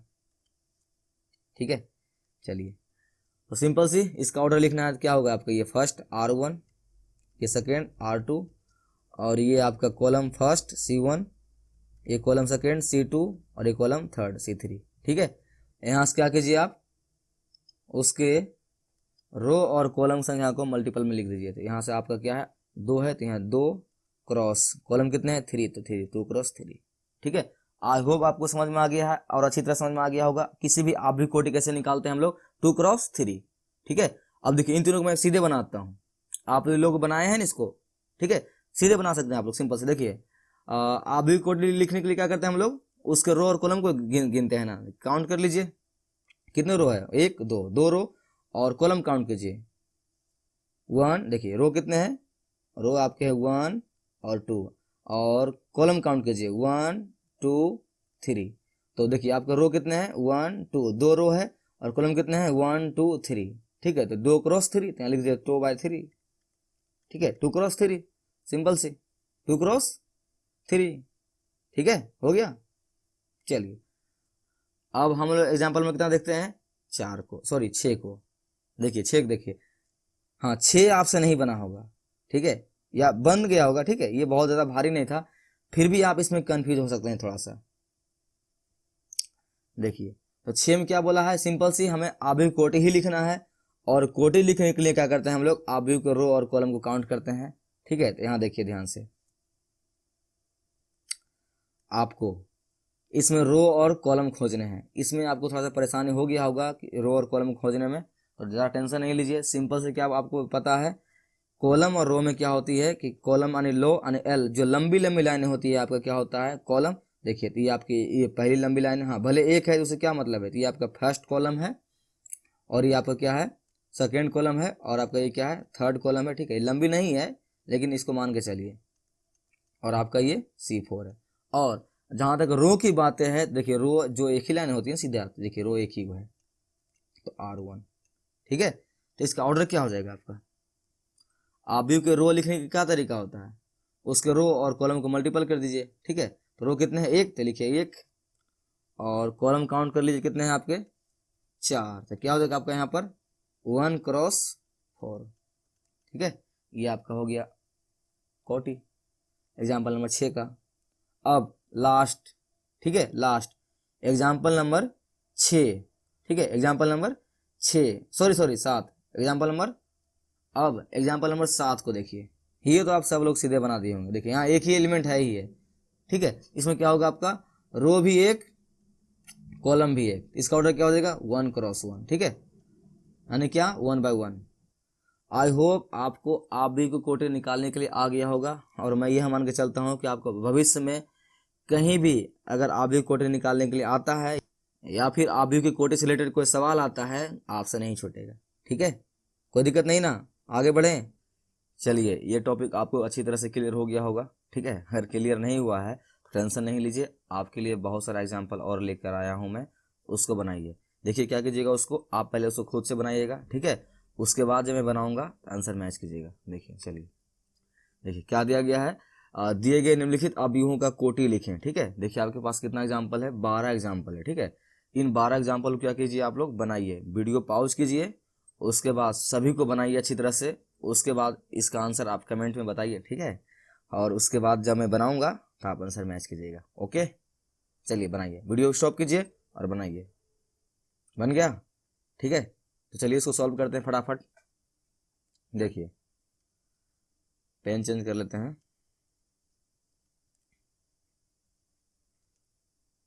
देखिए फर्स्ट बन गया होगा। देखिए आव्यूह का कोटि लिखने का क्या तरीका होता है, एक बार देख लीजिए फिर से, यहाँ अगर भूल गए हैं तो क्या, आव्यूह के रो और कॉलम को गुणन ग्रुप में हम लोग लिख देते हैं, ठीक है, यानी कि किसी भी आव्यूह का हम लोग रो की संख्या को काउंट कर लेते हैं और कॉलम की संख्या को काउंट कर लेते हैं, फिर उसको क्या करते हैं एक मल्टीपल यानी कि गुणन के रूप में लिख देते हैं, उसी को हम लोग क्या बोलते हैं आव्यूह की कोटि।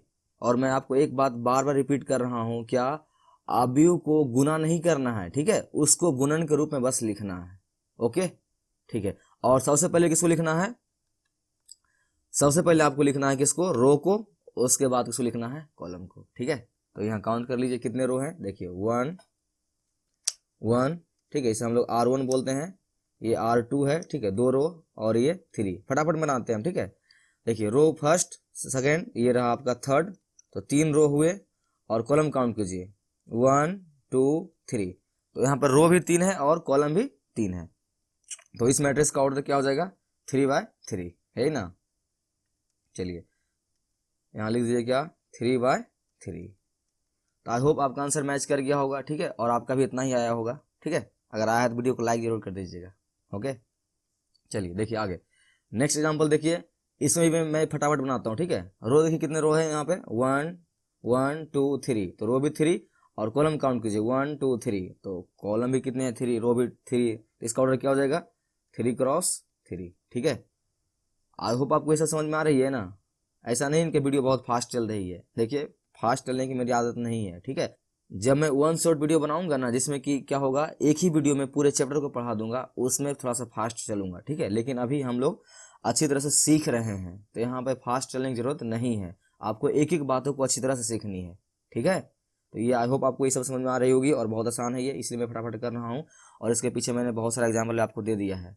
ठीक है, तो मैं यह मान के चलता हूँ आप ये सीख चुके हैं। ठीक है, मैं फटाफट आंसर लिख देता हूँ। देखिए इसमें देखिए कितना हो जाएगा, इसमें रो काउंट कीजिए, तो फर्स्ट सेकेंड थर्ड, इसमें भी रो कितने हैं 3। ठीक है, क्योंकि आपको पता है कि आव्यूह की कोटि लिखने के लिए क्या करते हैं हम लोग, उसके रो और कॉलम संख्या को काउंट करके मल्टीपल के रूप में लिख देते हैं। ठीक है, तो यहाँ से काउंट कीजिए रो कितने हैं 1 2 3, तो रो 3 सबसे पहले हम लोग रो ही लिखते हैं ना, तो रो कितना हो जाएगा 3 क्रॉस, कॉलम काउंट कीजिए 1 1 2 3 4 5, लिखिए 5। ठीक है, तो इस मैट्रिक्स का ऑर्डर कितना हो गया 3 क्रॉस 5। आई होप आपको इसी तरह से सब बन गया होगा। ठीक है, आई होप आपको इसी तरह से सब बन गया होगा। ठीक है, मैं फटाफट उसका आंसर लिख देता हूँ। इसका देखिए बताइए 3 क्रॉस 3 होगा ना। ठीक है, 3 क्रॉस 3। इसका बताइए, इसका भी 3 क्रॉस 3 होगा। ठीक है, इसका थोड़ा सा आपको कन्फ्यूजन हो सकता है, लेकिन मुझे नहीं लगता आपको कन्फ्यूजन हुआ होगा, क्योंकि पीछे देखिए यहाँ पर एग्जाम्पल भी आया था ना, तो यहाँ पर कोई दिक्कत नहीं हुआ होगा। देखिए इसमें क्या करते हैं हम लोग, रो काउंट करना है ना, रो किसे बोलते हैं हम लोग, जो सीधी लाइन में होती है, यही ना। देखिए आपकी सीधी लाइन है, इसमें रो कितने हैं, सिर्फ एक ही रो है, और कॉलम कितने हैं 1 2 3, यहाँ पर रो कितने हो जाएंगे 1, और कॉलम कितने हो जाएंगे 3, तो 1 क्रॉस 3। इसमें तो 1 क्रॉस 1 1 बाय 1। ठीक है, मैं फटाफट बना रहा हूँ। ठीक है, यहाँ देखिए इसमें भी क्या हो जाएगा 3 क्रॉस 3। ठीक है, क्योंकि रो भी 3 है और कॉलम भी 3 है। यहाँ देखिए यहाँ रो कितने हैं 3 और कॉलम भी कितने हैं 2, यहाँ रो कितने हैं 3 और कॉलम कितने हैं 2, तो इसका ऑर्डर क्या हो जाएगा 3 क्रॉस 2। और एक बात मैं फिर से बता रहा हूं, और हमेशा से, क्या आपको सबसे पहले किसको लिखनी है, रो को, उसके बाद लिखना है किसको, कॉलम को। ठीक है, चलिए यहाँ देखिए रो काउंट कीजिए 1 2 3, यहाँ रो कितने हैं 3 और कॉलम कितने हैं सिर्फ और सिर्फ 1। ठीक है, क्योंकि आपको पता है मैंने बताया थी ना, क्या कॉलम COLUMN, LRNL, जो लंबी लंबी लाइनें रहे उसे क्या हम लोग बोलते हैं कॉलम। तो देखिए यहाँ पर लंबी लाइनें क्या है, एक ही है ना, इसमें कॉलम कितने हैं 1 और रो कितने हैं 3, तो इसका ऑर्डर क्या हो जाएगा 3 क्रॉस 1, क्योंकि आपको पता है सबसे पहले हम लोग क्या लिखते हैं रो, तो यहाँ क्या हो जाएगा 3 क्रॉस 1। ठीक है, इसका देखिए इसका क्या हो जाएगा 2 क्रॉस 2। ठीक है, क्योंकि इसमें रो भी 2 है कॉलम भी 2 है। आई होप आपके लिए ये टॉपिक पूरी तरह से मक्खन बन गया होगा। ठीक है, चलिए तो आगे चलते हैं। देखिए नेक्स्ट टॉपिक हम लोग का क्या है, देखिए नेक्स्ट टॉपिक क्या है, अवयव की संख्या। ठीक है, नंबर ऑफ एलिमेंट, अवयव की संख्या, नंबर ऑफ एलिमेंट। देखिए ये सब चीजें ना आपको 1 नंबर के लिए एग्जाम में आ सकती है। ठीक है, लेकिन मैं आपसे यही रिक्वेस्ट करता हूं कि आप इसको 1 नंबर के लिए नहीं पढ़िए, इसको अच्छी तरह से पढ़िए, क्योंकि ये जो आपके अवयव के क्या है बेसिक्स है। अगर आपको ये नहीं आएगा तो आपको आने वाले टॉपिक्स में बहुत सारी दिक्कतें आने वाली है। ठीक है, जो बड़े बड़े टॉपिक अभी आएंगे, इसीलिए क्या कीजिए इसको अच्छी तरह समझिए। बहुत छोटी सी चीजें हैं और बहुत थोड़ा सा ट्रिकी है, इसको भूल सकते हैं आप लोग, इसे थोड़ा ध्यान से देखिएगा। ठीक है, चलिए देखिए तो यहाँ से हम लोग क्या बोलते हैं अवयव की संख्या। ये देखिए ये तो बहुत सिंपल सी है। ठीक है, ये बहुत सिंपल सी है, इसको मैं तुरंत क्लियर कर देता हूँ। देखिए क्या है अवयव की संख्या, नंबर ऑफ एलिमेंट। इसमें क्या करना है, देखिए सिंपल सी, हम लोग आपको बताया था ना यहाँ पर कि अवयव की संख्या किसे बोलते हैं। देखिए अवयव किसे बोलते हैं, देखिए यहाँ पर देखिए इसे बोले थे ना हम लोग अवयव, क्या एक मैट्रिक्स बनाने के लिए। ठीक है, एक मैट्रिक्स बनाने के लिए यानी कि एक अवयव बनाने के लिए जो हम लोग एलिमेंट यानी जो हम लोग संख्याओं का यूज करते हैं ना, उसी को हम लोग क्या बोलते हैं अवयव का अवयव। ठीक है, अब वो संख्याएं भी हो सकती है चाहे वो फलन भी हो सकती है, ये आपको अच्छी तरह से क्लियर है। ठीक है, तो उसी तरह से सिंपल से एक अवयव को बनाने के लिए हमें जो संख्याओं का यूज करते हैं ना, तो कितने संख्याओं का यूज करते हैं उसी को हम लोग क्या बोलते हैं अवयव की संख्या। ठीक है, आई होप आपको क्लियर हो गया होगा। ठीक है, क्या देखिए सिंपल सी, हम लोग एक अवयव बनाने के लिए जितने भी अवयव यानी कि जितने भी संख्याओं का यूज किए हैं ना, उसी को हम लोग क्या बोलेंगे अवयव की संख्या। ठीक है, देखिए तो उसी तरह से हम लोग का देखिए फर्स्ट एग्जांपल में क्या है, जो हम लोग का ये अवयव है, इसमें काउंट कर लीजिए कि आप कितने संख्याओं का यूज किए हैं इस अवयव को बनाने के लिए। बस उसी को बता दीजिए, वही हो जाएगा क्या हम लोग का अवयव की संख्या। ओके, देखिए काउंट कीजिए यहाँ से 2 3, सॉरी ऐसे मत काउंट कीजिए, ऐसे कीजिए 1 2 3 1 2 3 1 2 3, कितना है टोटल 3 3 3 9। ठीक है, तो यहाँ क्या लिख दीजिएगा आप लोग, लिखिएगा अवयव की संख्या इक्वल टू 9। ठीक है, अवयव की संख्या इक्वल टू 9, बस। ठीक है, देखिए मैंने यहाँ पर क्या किया, सीधे काउंट करके इसका आंसर लिख दिया ना। आप चाहें तो इसका एक तरीका से और लिख सकते हैं। ठीक है, क्या, देखिए, या फिर आप इसमें क्या कर सकते हैं, देखिए यहाँ पर क्या लिखा गया है, आव्यूह के रो और कॉलम के गुणनफल के मान को उस आव्यूह की संख्या कहते हैं। ठीक है, देखिए पीछे भी यही बातें लिखी हुई थी, आव्यूह के कोटि में क्या, आव्यूह के रो और कॉलम के गुणनफल के रूप को आव्यूह की कोटि कहते हैं। ठीक है, यहाँ पर जैसे देखिए 2 क्रॉस 3 क्या होता है 6, तो यहाँ पर जो 6 है ना, 6 ये क्या है 2 क्रॉस 3 का गुणनफल का मान है। ठीक है, तो यहाँ पर जो गुणनफल का मान है उसे हम लोग क्या बोलते हैं, अवयव की संख्या। ठीक है, यानी कि आप रो और कॉलम की संख्या को काउंट कीजिए और उसको आपस में मल्टीप्लाई कीजिए, उसके बाद जो संख्याओं का जो मान आती है ना उसे हम लोग क्या बोलेंगे, अवयव की संख्या। ठीक है, और आव्यूह के जो कोटि थी उसमें आव्यूह के रो और कॉलम के गुणन के रूप को हम लोग आव्यूह कहते हैं, सॉरी आव्यूह की कोटि कहते थे। ठीक है, आई होप आपको दोनों बातें अच्छी तरह से क्लियर हो गया होगा कि दोनों में क्या अंतर है। ठीक है, यहाँ पर देखिए 2 क्रॉस जो 3 है ना, इसे हम लोग आव्यूह की कोटि बोल देंगे और इसका जो इतना मान आएगा उसे हम लोग क्या बोल देंगे, आव्यूह की संख्या। ठीक है, बस छोटी सी बातें है, आप आव्यूह के रो और कॉलम को लीजिए, उसको आपस में मल्टीप्लाई कर दीजिए, तो उस मल्टीप्लाई के रूप को ही क्या बोलेंगे हम लोग, आव्यूह की कोटि, और उससे जितना मान आएगा ना उसको गुना करने के बाद उसको हम लोग क्या बोलेंगे, अवयव की संख्या। या फिर आपको इस तरीका समझ में नहीं आता है तो आप सीधे काउंट कर दीजिए उसको। ठीक है, आप सीधे काउंट कर दीजिए बस। लेकिन देखिए सीधे काउंट करने में आपको थोड़ा सा मेहनत लगेगा, और आप रो और कॉलम संख्या काउंट कीजिएगा तो बहुत आसानी से हो जाएगा। ठीक है, देखिए यहाँ पर तो हम लोग एग्जाम्पल नंबर 2 देखते हैं। देखिए इसमें हम लोग इस तरीका से निकालने की कोशिश करते हैं। ठीक है, तो क्या बोल हमें करना है, आव्यूह के रो और कॉलम की संख्या को पहले पता करना है, फिर उसे आपस में मल्टीप्लाई कर देंगे और जितना आएगा वही हम लोग का क्या हो जाएगा, अवयव की संख्या। ठीक है, तो यहाँ देखिए पता कीजिए, तो आपको रो और कॉलम अच्छी तरह से क्लियर हो गया होगा। ठीक है, मैं आपको ये बातें फिर से बताकर बोर नहीं करना चाहता हूँ। ठीक है, आई होप आपको ये क्लियर हो गया होगा। ठीक है, देखिए तो यहाँ पर रो कितने हैं 1 2 3, रो कितने हैं 3, और कॉलम काउंट कीजिए 1 2 3 4 5 6, यानी 1 2 3 4 5 6। देखिए 6 कॉलम है और रो भी कितने हैं 3। तो यहाँ पे क्या बोला गया है कि आव्यूह के रो और कॉलम को क्या कीजिए, आपस में मल्टीप्लाई कर दीजिए। तो यहाँ पे हम लोग का रो कितने हैं 3, तो लिखिए 3 क्रॉस, और कॉलम कितने हैं 6 थे ना, 1 2 3 4 5 6, तो यहाँ लिखिए 6। तो कितना हो जाएगा आपका ये 18। तो ये 18 क्या हो गया, आपके अवयव की संख्या। आप इसको सीधे भी काउंट कर लीजिए, देखिए उतना ही है। ठीक है, तो यहाँ बातें आप ध्यान रखिए, क्या ये जो गुणन के रूप में लिखे हैं इसे हम लोग कोटि बोलते हैं, और ये जो इसका आंसर जो आया है गुना करने के बाद इसको हम लोग बोलते हैं अवयव की संख्या। आई होप आपको इतनी छोटी सी बातें आपको समझ में आ गई होगी। ठीक है, समझ में आ गया ना। चलिए, तो अगर समझ में आ गया है तो वीडियो को स्टॉप कीजिए और एग्जाम्पल नंबर 3 4 जितने भी दिए गए हैं उसको बनाइए, फिर जब मैं बनाऊंगा तो आप आंसर मैच कीजिएगा। ओके, बनाइए, उसको बनाइए। ठीक है, बन गया। चलिए देखिए, इसको तो रो और कॉलम संख्या इसमें काउंट करने की जरूरत ही नहीं, सीधे काउंट कर लीजिए कितने हैं 3। तो यहाँ लिख दीजिए क्या, अवयव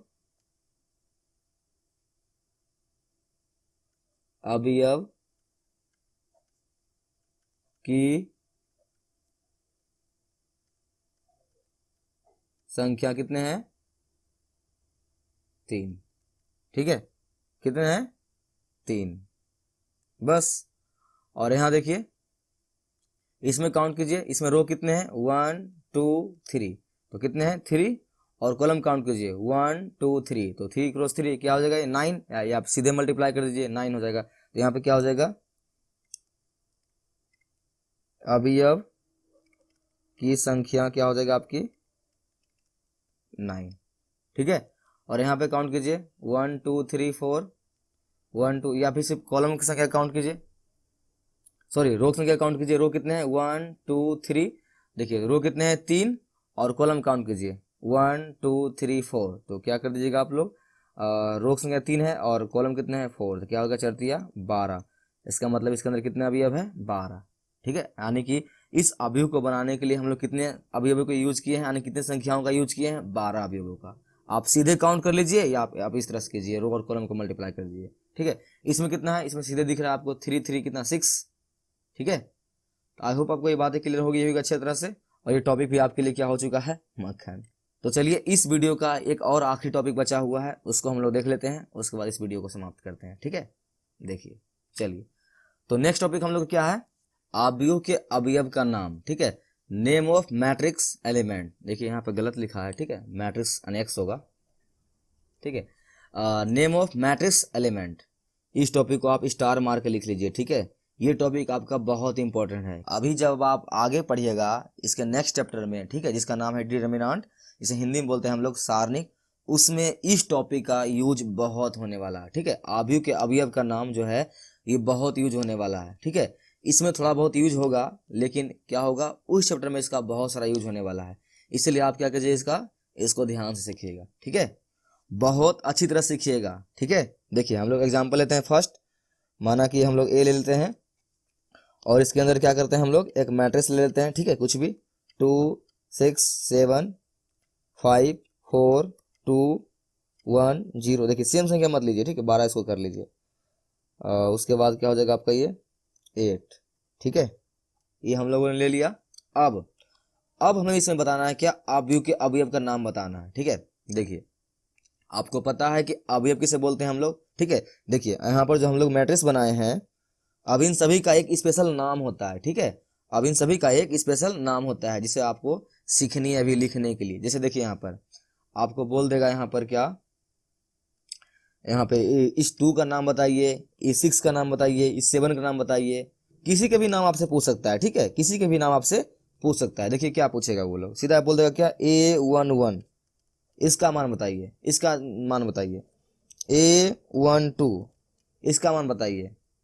A33, इसका मान बताइए। ठीक है, देखिए अभी हम लोग 3 एग्जाम्पल लेते हैं, उसके बाद आप सीख जाइएंगे ये तीनों करने के लिए, उसके बाद हम लोग और एग्जाम्पल लेंगे। ठीक है, पहले इन तीनों को देख लीजिए। ये बहुत ही आसान है, लेकिन याद रखिएगा आसान के साथ साथ ये बहुत इंपॉर्टेंट भी है इस चैप्टर के लिए भी। और मैंने आपको बताया था ना अभी, इसके अगले चैप्टर जो हम लोग पढ़ेंगे अभी, चैप्टर नंबर 4, उसमें भी इसका बहुत सारा यूज होने वाला है। इसे हम लोग सखंडज या एडीजे बोलेंगे। ठीक है, उसमें इसका बहुत सारा यूज होने वाला है, इसलिए इसको अच्छा सीखिएगा।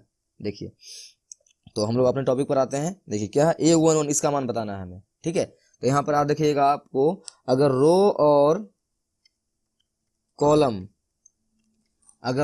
कॉलम का कंसेप्ट आपको अभी तक क्लियर नहीं हुआ है, तो फिर आपको ये टॉपिक आपसे नहीं बनने वाला है। ठीक है, और आपको रो और कॉलम का टॉपिक मैंने अच्छी तरह से करा दिया है पिछले टॉपिक में। मैं यहाँ पर एक बार फिर से रिवीजन करवा रहा हूँ ताकि आपको इस टॉपिक समझने में कोई दिक्कत नहीं हो, अगर आप वहाँ समझ में नहीं आया है तो। ठीक है, सॉरी, यहाँ पर मैं आपको फिर से बार बोर कर रहा हूँ। ठीक है, देखिए तो रो और कॉलम मैंने आपको बताया ना, क्या आपको रो और कॉलम में सिंपल सी याद रखनी है, क्या जो ये सीधी लाइनें हो ना इस टाइप से, इसे क्या हम लोग बोलते हैं, इसे हम लोग बोलते हैं रो। और जब ये सीधी लाइनें रो हो गई तो ये लंबी लंबी लाइनें जो है ना, ये इसे हम लोग क्या बोलते हैं कॉलम। ठीक है, इसे हम लोग क्या बोलते हैं कॉलम। और मैंने इसके लिए आपको एक ट्रिक भी बताई है, अगर कभी भूल जाते हैं कि ये लंबी लाइनें और ये सीधी लाइनें में से कौन रो है और कौन कॉलम है, कभी कंफ्यूज कर जाते हैं, उसका सिंपल से क्या तरीका है, आप कॉलम लिखिए, कॉलम में क्या आ रहा है एल नहीं आ रहा एल लंबी, तो इसलिए जो एल जैसा रहा है ना, एल जैसा, उसे क्या हम लोग बोल देंगे कॉलम। अगर लंबी लंबी लाइनें हम लोग का हो गया कॉलम, तो ऑटोमेटिक है क्या जो सीधी लाइनें हो जाएगी वो क्या हो जाएगा हम लोग का रो।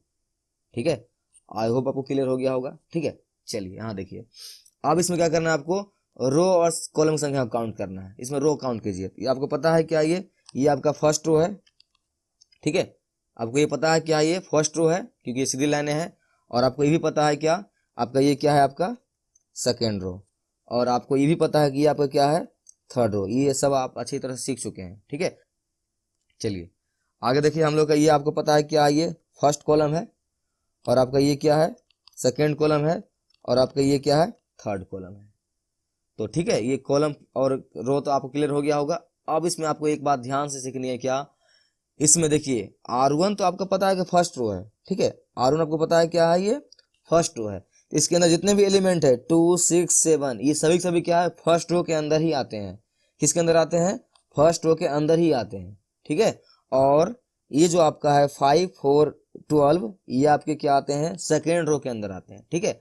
और ये 1, 0, 8 जो है ये आपके किसके अंदर आते हैं, थर्ड रो के अंदर आते हैं, ठीक है। यानी जब हम लोग R1 की बात करेंगे तो हम लोग किसकी बात करेंगे, 2, 6, 7 का। ये सब बात आपको अच्छी तरह से क्लियर हो गया होगा, और आपको ये सिंपल सी बात है, ये तो आपको क्लियर होगा भी, ठीक है। क्या हम लोग जब R1 की बात करेंगे तो R1 में ये तीनों आते हैं, तो ये तीनों में से कोई भी हो सकता है, ठीक है। और जब हम लोग R2 की बात करेंगे तो ये तीनों में से कोई हो सकता है, और जब R3 की बात करेंगे तो हम लोग ये तीनों में से कोई हो सकता है, ठीक है। उसी तरह से अगर हम लोग कॉलम फर्स्ट की बात करेंगे तो ये 2, 5, 1 की कोई भी हो सकता है।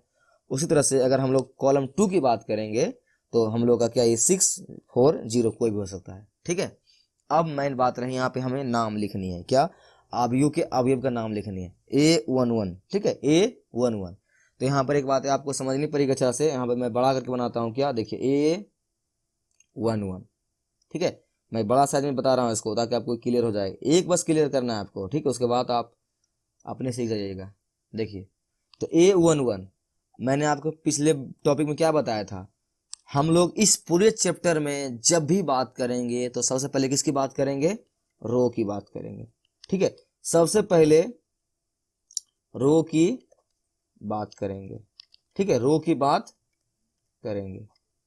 सबसे पहले किसकी बात करेंगे, रो की बात करेंगे, ठीक है। उसके बाद हम लोग क्या करेंगे, कॉलम की बात। ये बातें आपको भेजा में घुसा लेनी है अच्छी तरह से, रो की बात करेंगे, ठीक है। तो सबसे पहले आपको किसकी बात करनी है, रो की, ठीक है। इसको अच्छी तरह से मैं यहाँ पर बना के डब्बा में लिख देता हूं ताकि आपको क्लियर रहे। आपको सबसे पहले किसकी बात करनी है, रो के, उसके बाद ही आपको इसकी बात करनी है कॉलम के, ठीक है।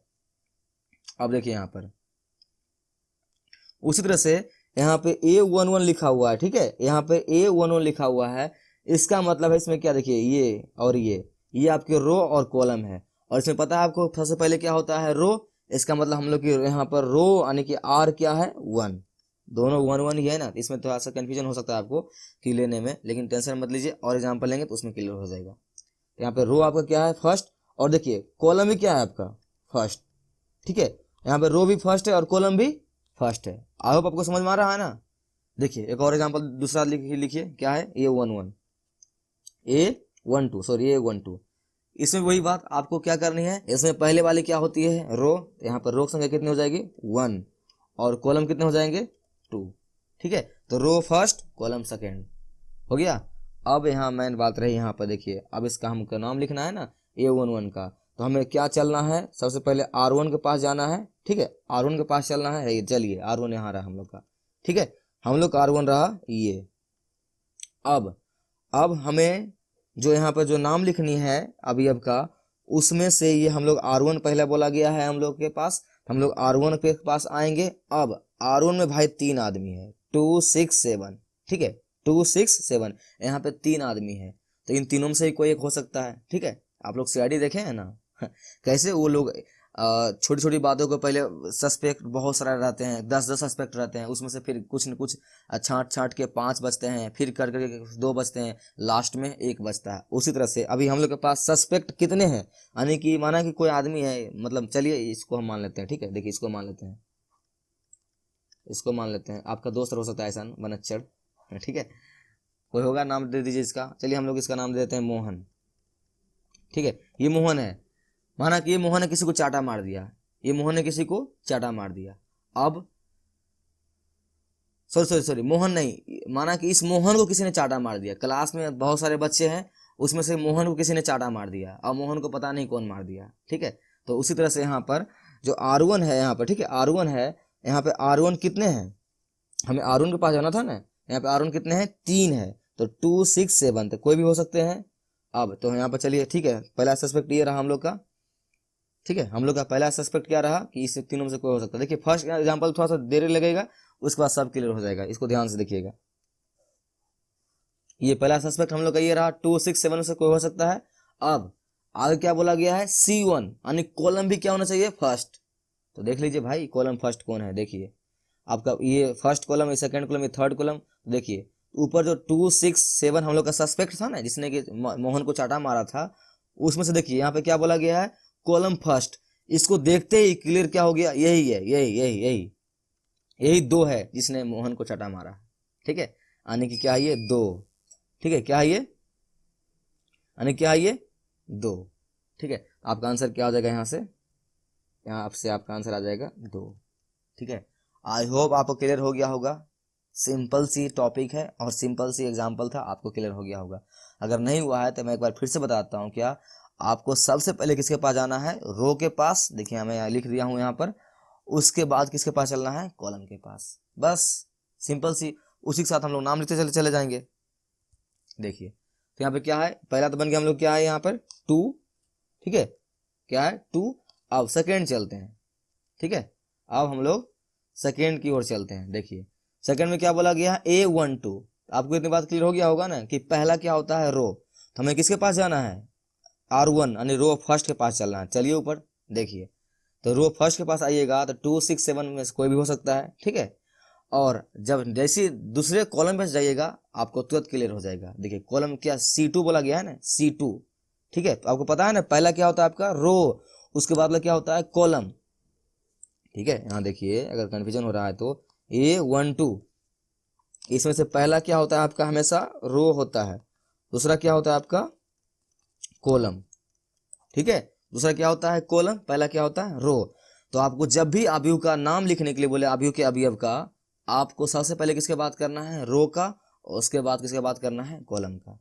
ठीक है, उसी तरह से यहाँ पर अगर 1 2 लिखा हुआ है तो इसमें क्या है आपका, रो के क्या है फर्स्ट, और कॉलम कितने बोला जा रहा है, 2। तो आपको क्या है, ये 1 2 है, इसका मतलब आपको कौन से रो पे जाना है, आपको जाना है फर्स्ट रो पे। यहाँ देखिए ऊपर फर्स्ट रो में देखिए आपका यहाँ पे 267 तीनों के तीनों है।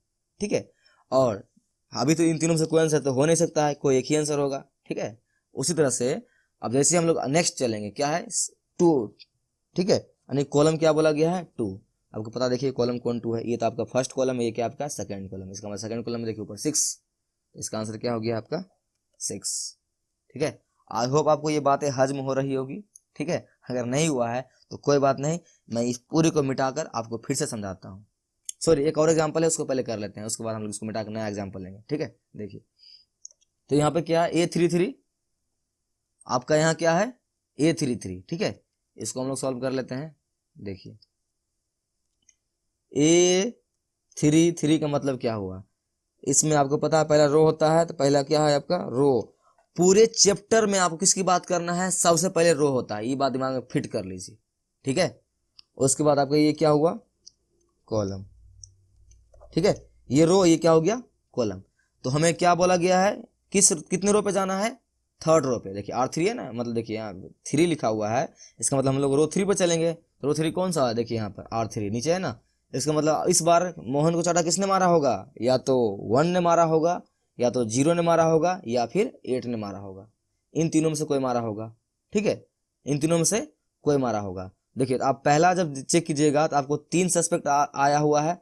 अब जैसे आगे हम लोग बढ़ेंगे तो सस्पेक्ट क्या हो जाएगा, क्लियर हो जाएगा, किसने राम को, सॉरी मोहन को मारा है। ठीक है, देखिए तो आगे बढ़िए। कितने कॉलम पर बोला गया है, 3। यहाँ पर रो भी 3 थे और कॉलम में 3 थे, तो 3 कॉलम में बोला गया है। देखिए 3 कॉलम कौन सा है, ये रहा 8, है ना, ये क्या रहा, ये 8। तो यहाँ आंसर क्या आ जाएगा आपका, ये 8। ओके, इसको डाइजेस्ट कीजिए। ठीक है, इसको डाइजेस्ट कीजिए। ओके, हो गया डाइजेस्ट। आई होप आपको ये टॉपिक क्लियर हो गया होगा। ठीक है, अगर नहीं हुआ है तो ऐसा करता हूँ, मैं एक एग्जांपल और ले लेता हूँ। ठीक है, एक एग्जांपल और ले लेता हूँ, उसके बाद ये टॉपिक आपको अच्छी तरह से क्लियर हो गया होगा। ऐसे मैं यह मान के चलता हूँ कि आपको क्लियर हो ही गया है। ठीक है, क्योंकि बहुत सिंपल सी था और आपको हो गया होगा। अगर नहीं हुआ है तो फिर भी मैं एक एग्जाम्पल और ले लेता हूँ। ठीक है, चलिए पहले इसको हम लोग क्या करते हैं, साफ कर लेते हैं।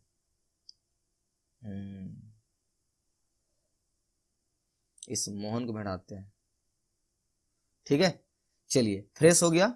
अब हम लोग क्या करेंगे, एक न्यू एग्जाम्पल लेंगे। चलिए एक हम लोग न्यू एग्जाम्पल ले लेते हैं। देखिएगा, देखिए इसका नाम हम इस बार क्या ले लेते हैं, बी।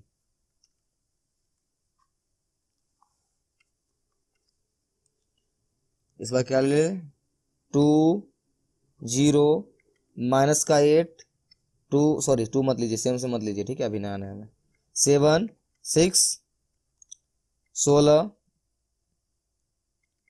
5 और 1 हो गया। अब देखिए मैं यहाँ पर बताता हूँ आपको किसका किसका नाम लिखना है आपको, ठीक है। अगर आपको आ चुका है तो आप क्या कीजिएगा, वीडियो स्टॉप करके उसको पहले बना लीजिएगा, उसके बाद देखिएगा, ठीक है। उससे क्या होगा, आपका कॉन्फिडेंस बहुत बूस्ट हो जाएगा।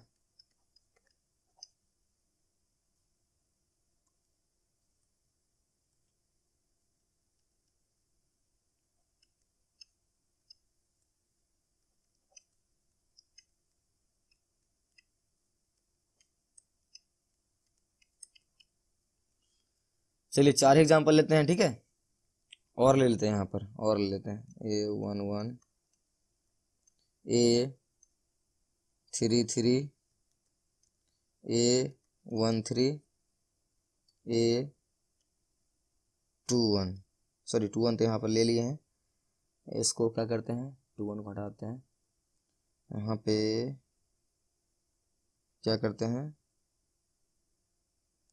23 है क्या कहीं पर, हाँ 23 तो है, 22 है कहीं पर, नहीं है 22, इसको हम लोग 22 कर लेते हैं, ठीक है। चलिए ये हो गया। अगर आपको आ चुकी है तो क्या कीजिए, आप वीडियो स्टॉप कीजिए और खुद से बनाइए इसको, ठीक है, खुद से बनाइए। अगर नहीं आया हुआ है तो ध्यान से देखिए इसको, देखिए। चलिए इसको हम लोग सॉल्व करते हैं, देखिए पेन चेंज करके सॉल्व करते हैं। देखिए A23 है, मैंने आपको अभी पिछले एग्जाम्पल में क्लियर किया था ना, क्या पहला क्या होता है रो और बाद वाली क्या होती है कॉलम, ठीक है। यहाँ पर बस एक बार 23 फर्स्ट वाले क्या होती है आपकी रो, इस पूरे चैप्टर में ये बातें चलेगी, आपको याद रखिएगा। और इसके आने वाले चैप्टर नंबर 4 उसमें भी आपको यही बात याद रखनी है, क्या पहला रो होता है बाद वाला क्या होता है कॉलम, पहला रो होता है बाद वाला क्या होता है कॉलम, बस दिमाग में फिट कर लीजिए। चलिए तो रो कितने पे चलने हैं हमें, हमें ये फर्स्ट एलिमेंट क्या है 2 3 इसका नाम लिखना है, तो इसमें क्या करना है हमें, रो कितने हैं 2 रो पर चलिए। इस मैट्रिक्स में आपको पता है ना कि रो कितने हैं और कॉलम कितने हैं, ये बात आपको क्लियर है, ठीक है। यहाँ देख लीजिए मैं बताता हूँ, आपका ये क्या है R1, आपका ये क्या है R2 और ये क्या है आपका ये R3, ठीक है। उसी तरह से आपका ये क्या है, ये आपका है कॉलम फर्स्ट C1, ये कॉलम सेकेंड C2 और ये कॉलम थर्ड C3, ठीक है। ये क्लियर। अब देखिए आप लोग ऐसे मत बनाइएगा, ठीक है, अभी मैं आपको समझाने के लिए डिटेल से लिख रहा हूँ, आप डायरेक्ट इसको बना दीजिएगा। चलिए तो फटाफट इसका हम लोग आंसर लिखते हैं। देखिए तो ये 2 3 बोला गया है, यानी हमें रो कितने, यानी रो 2 पर जाना है और कॉलम कितने पर जाना है 3, तो रो 2 पर चलिए। चलिए ये रहा आपका रो 2, कौन कौन है जी 6 7 12, 6 7 12, पता है ना आपको। आपके पास सस्पेक्ट कितने हैं, ये 3, ठीक है। आपके पास सस्पेक्ट कितने हैं, मात्र ये 3, ठीक है। ये 12 7 और 6, अब आपको पता है इन तीनों से कोई आंसर हो नहीं सकता है, एक ही कोई होगा। अब नेक्स्ट चलिए अगला वाला क्या है, कॉलम कितने बोला गया है थर्ड, तो कॉलम थर्ड देखिए यहाँ पर इसके सामने कितना है 6, इसका मतलब इसका आंसर कितना आ जाएगा 6, ठीक है। सॉरी इसका आंसर कितना आ जाएगा आपके पास 6, ठीक है। आई होप आपको छोटी सी बातें क्लियर हो गया होगा, ठीक है। चलिए अगर आप लोग वीडियो स्टॉप करके इसको बनाए थे तो आपका आंसर यही आया होगा, ठीक है। अगर आया है तो आंसर कमेंट करके नीचे बोलिए हाँ सर आया गया है। देखिए नेक्स्ट एग्जांपल देखिए क्या है A12, यानी इसमें रो कितने हैं, फर्स्ट पे चलना है हमें, रो किस पे चलना है फर्स्ट पे, और कॉलम कितने चलना है 2 पे। पहले रो फर्स्ट पे चलिए, क्योंकि 1 बोला गया है तो रो फर्स्ट देखिए यहाँ पर है, ठीक है, रो फर्स्ट आपका यहाँ पर है। अब आपका आंसर क्या हो सकता है, -8 भी हो सकता है, 0 भी हो सकता है और 2 भी हो सकता है, ठीक है। तो बस एक स्टेप और बढ़ते हैं, वो क्लियर कर देगा तीनों में से कौन है। तो 2 बोला गया यानी कॉलम कितने बोला गया है 2, ठीक है। देखिए कॉलम 2 यही है ना आपका, तो कौन हो गया आपका आंसर 0, तो यहाँ लिखिए 0, ठीक, ओके। आगे चलिए 3 2, इसमें चलिए देखिए 3 2 है, आपको पता है सबसे पहले क्या होता है रो, उसके बाद क्या होता है कॉलम। मैं ये बातें आपको 12 बता के बोर नहीं करूंगा, ठीक है, क्लियर है। तो रो कितने हैं आपका 3, तो रो 3 पर चलिए, देखिए यहाँ 3 है, 1 2 ऊपर चलता है ना, 1 2 3 3 रो, यानी कि आपका आंसर कौन कौन हो सकता है, या तो 1 हो सकता है, या फिर 5 हो सकता है, या फिर 16 हो सकता है, कोई भी हो सकता है, ठीक है। एक स्टेप आगे बढ़िए, पता चल जाएगा। 2 यानी कॉलम कितने हैं 2, तो 2 कॉलम पे चल रहे हैं, तो देखिए 2 कॉलम, और रो कितने ले रहे हैं 3, तो यहाँ इसलिए आपका आंसर क्या हो गया 5, ठीक है। क्या हो गया आपका आंसर 5, क्योंकि 3 कॉलम 3, सॉरी रो 3, तो रो 3 ये रहा, और रो 3 आपका ये रहा, और कॉलम कितने हैं 2, तो कॉलम आपका 2 ये रहा, तो कितना हो गया आंसर आपका ये 5, तो यहाँ लिखिए 5, ठीक है। आई होप आपको क्लियर हो रहा होगा अच्छी तरह से, और क्लियर हो गया है, मजा आ रहा होगा आपको बनाने में ये, ठीक है। चलिए आगे चलिए, क्या A21, A21, इसमें भी फिर वही बात, आपको पता है पहला वाली क्या होती है रो, उसके बाद क्या होती है कॉलम। तो हमें रो कितने बजाने हैं 2 पर, तो चलिए 2 रो पर, आपका ये रहा रो 2, ऊपर से काउंट करते हैं, ठीक है, ऊपर से 1 2 3, तो रो 2 रहा ये आपका, तो काउंट कीजिए, आपका रो 2 में कितने एलिमेंट है, 6 भी है, 7 भी है, और 12 भी है, कोई भी आंसर हो सकता है, लेकिन इन तीनों में से कोई एक ही आंसर होगा, तो हम लोग आगे बढ़ते हैं, फिर पता चल जाएगा। देखिए 1 यानी कॉलम कितना है 1, तो कॉलम 1 आपका यही है ना, ठीक है। तो रो 2 में 12 7 6 में कॉलम 1 कितना है 12, ठीक है, ये 12, आंसर क्या आ गया आपका यहाँ से 12, ठीक बात। चलिए आगे बढ़िए, देखिए नेक्स्ट क्या है A11, ठीक है, इसमें आपका कॉलम भी 1 है और रो भी 1 है, यानी कि रो भी 1 है और कॉलम भी 1 है, ठीक है, रो भी 1 कॉलम भी 1, तो दोनों 1 1, तो चलिए 1 यहाँ रहा आपका, ये पूरा 2 0 -8, ये पूरा आपका रो 1 है, और कॉलम 1 आपका ये होता है ना, तो क्या हो गया आपका आंसर ये 2, ठीक है। उसके बाद A33 यानी कि रो भी 3 है और कॉलम भी 3 है, तो चलिए यहाँ देखिए ये रहा आपका रो 3 और कॉलम भी आपका रहे 3, तो कितना हो गया आपका आंसर ये 1, तो यहाँ लिखिए 1, ठीक है। समझ में आ रहा है ना, मैं ज़्यादा फास्ट नहीं हूँ ना, ठीक है, क्योंकि दूसरा एग्जाम्पल है ये, इसी में थोड़ा सा फास्ट बता रहा हूँ। नेक्स्ट लिख क्या है A13, इसमें क्या आपको फर्स्ट पे कहाँ चलना है रो पे, तो रो कितने हैं फर्स्ट, चलिए फर्स्ट, ये रहा फर्स्ट रो, 2 0 -8, कॉलम कितना बोला गया है थर्ड, तो चलिए कॉलम थर्ड, ये रहा आपका थर्ड, तो फर्स्ट रो में कॉलम थर्ड कितना हो गया ये आपका ये -8, यहाँ लिखिए -8, ठीक है। अब चलिए लास्ट एग्जाम्पल देखिए इसको, देखिए इसमें रो कितना बोला गया है 2 और कॉलम भी 2 है, यानी रो भी 2 कॉलम भी 2, तो पहले रो 2 पर चलिए आप लोग, ये रहा आपका रो 2, 6 7 12, और कॉलम में कितना बोला गया है 2, तो कॉलम आपका 2 यही है ना, तो 6 7 12 में कॉलम 2 कितने हैं 7, तो आपका आंसर यहाँ से कितना जाएगा 7, ठीक है। आई होप आप लोगों ने जो बनाई होगी आपका आंसर इससे मैच कर गया होगा, ठीक है, और आप बहुत खुश भी हो रहे होंगे। अगर खुश हो रहे हैं आप क्या कीजिए कमेंट में आंसर बताइए, हाँ सर हम ये टॉपिक को अच्छी तरह से सीख चुके हैं, ठीक है, अच्छी तरह से सीख चुके हैं, ओके। चलिए तो इसी के साथ हम लोग क्या करते हैं आज के वीडियो को समाप्त करते हैं यहीं पर, हम लोग मिलेंगे नेक्स्ट टॉपिक में जिसमें कि आव्यूह का प्रकार होगा, ठीक है, जितने ही प्रकार होंगे आव्यूह का उस सभी को हम लोग पढ़ने वाले हैं, क्योंकि अगर आप आव्यूह के प्रकार को नहीं पढ़ते हैं तो आपको आव्यूह में दिक्कत हो सकता है, ठीक है। तो हम लोग मिलते हैं नेक्स्ट वीडियो में, तब तक के लिए बाय बाय, ठीक है, बाय बाय, पढ़ते रहिए बढ़ते रहिए।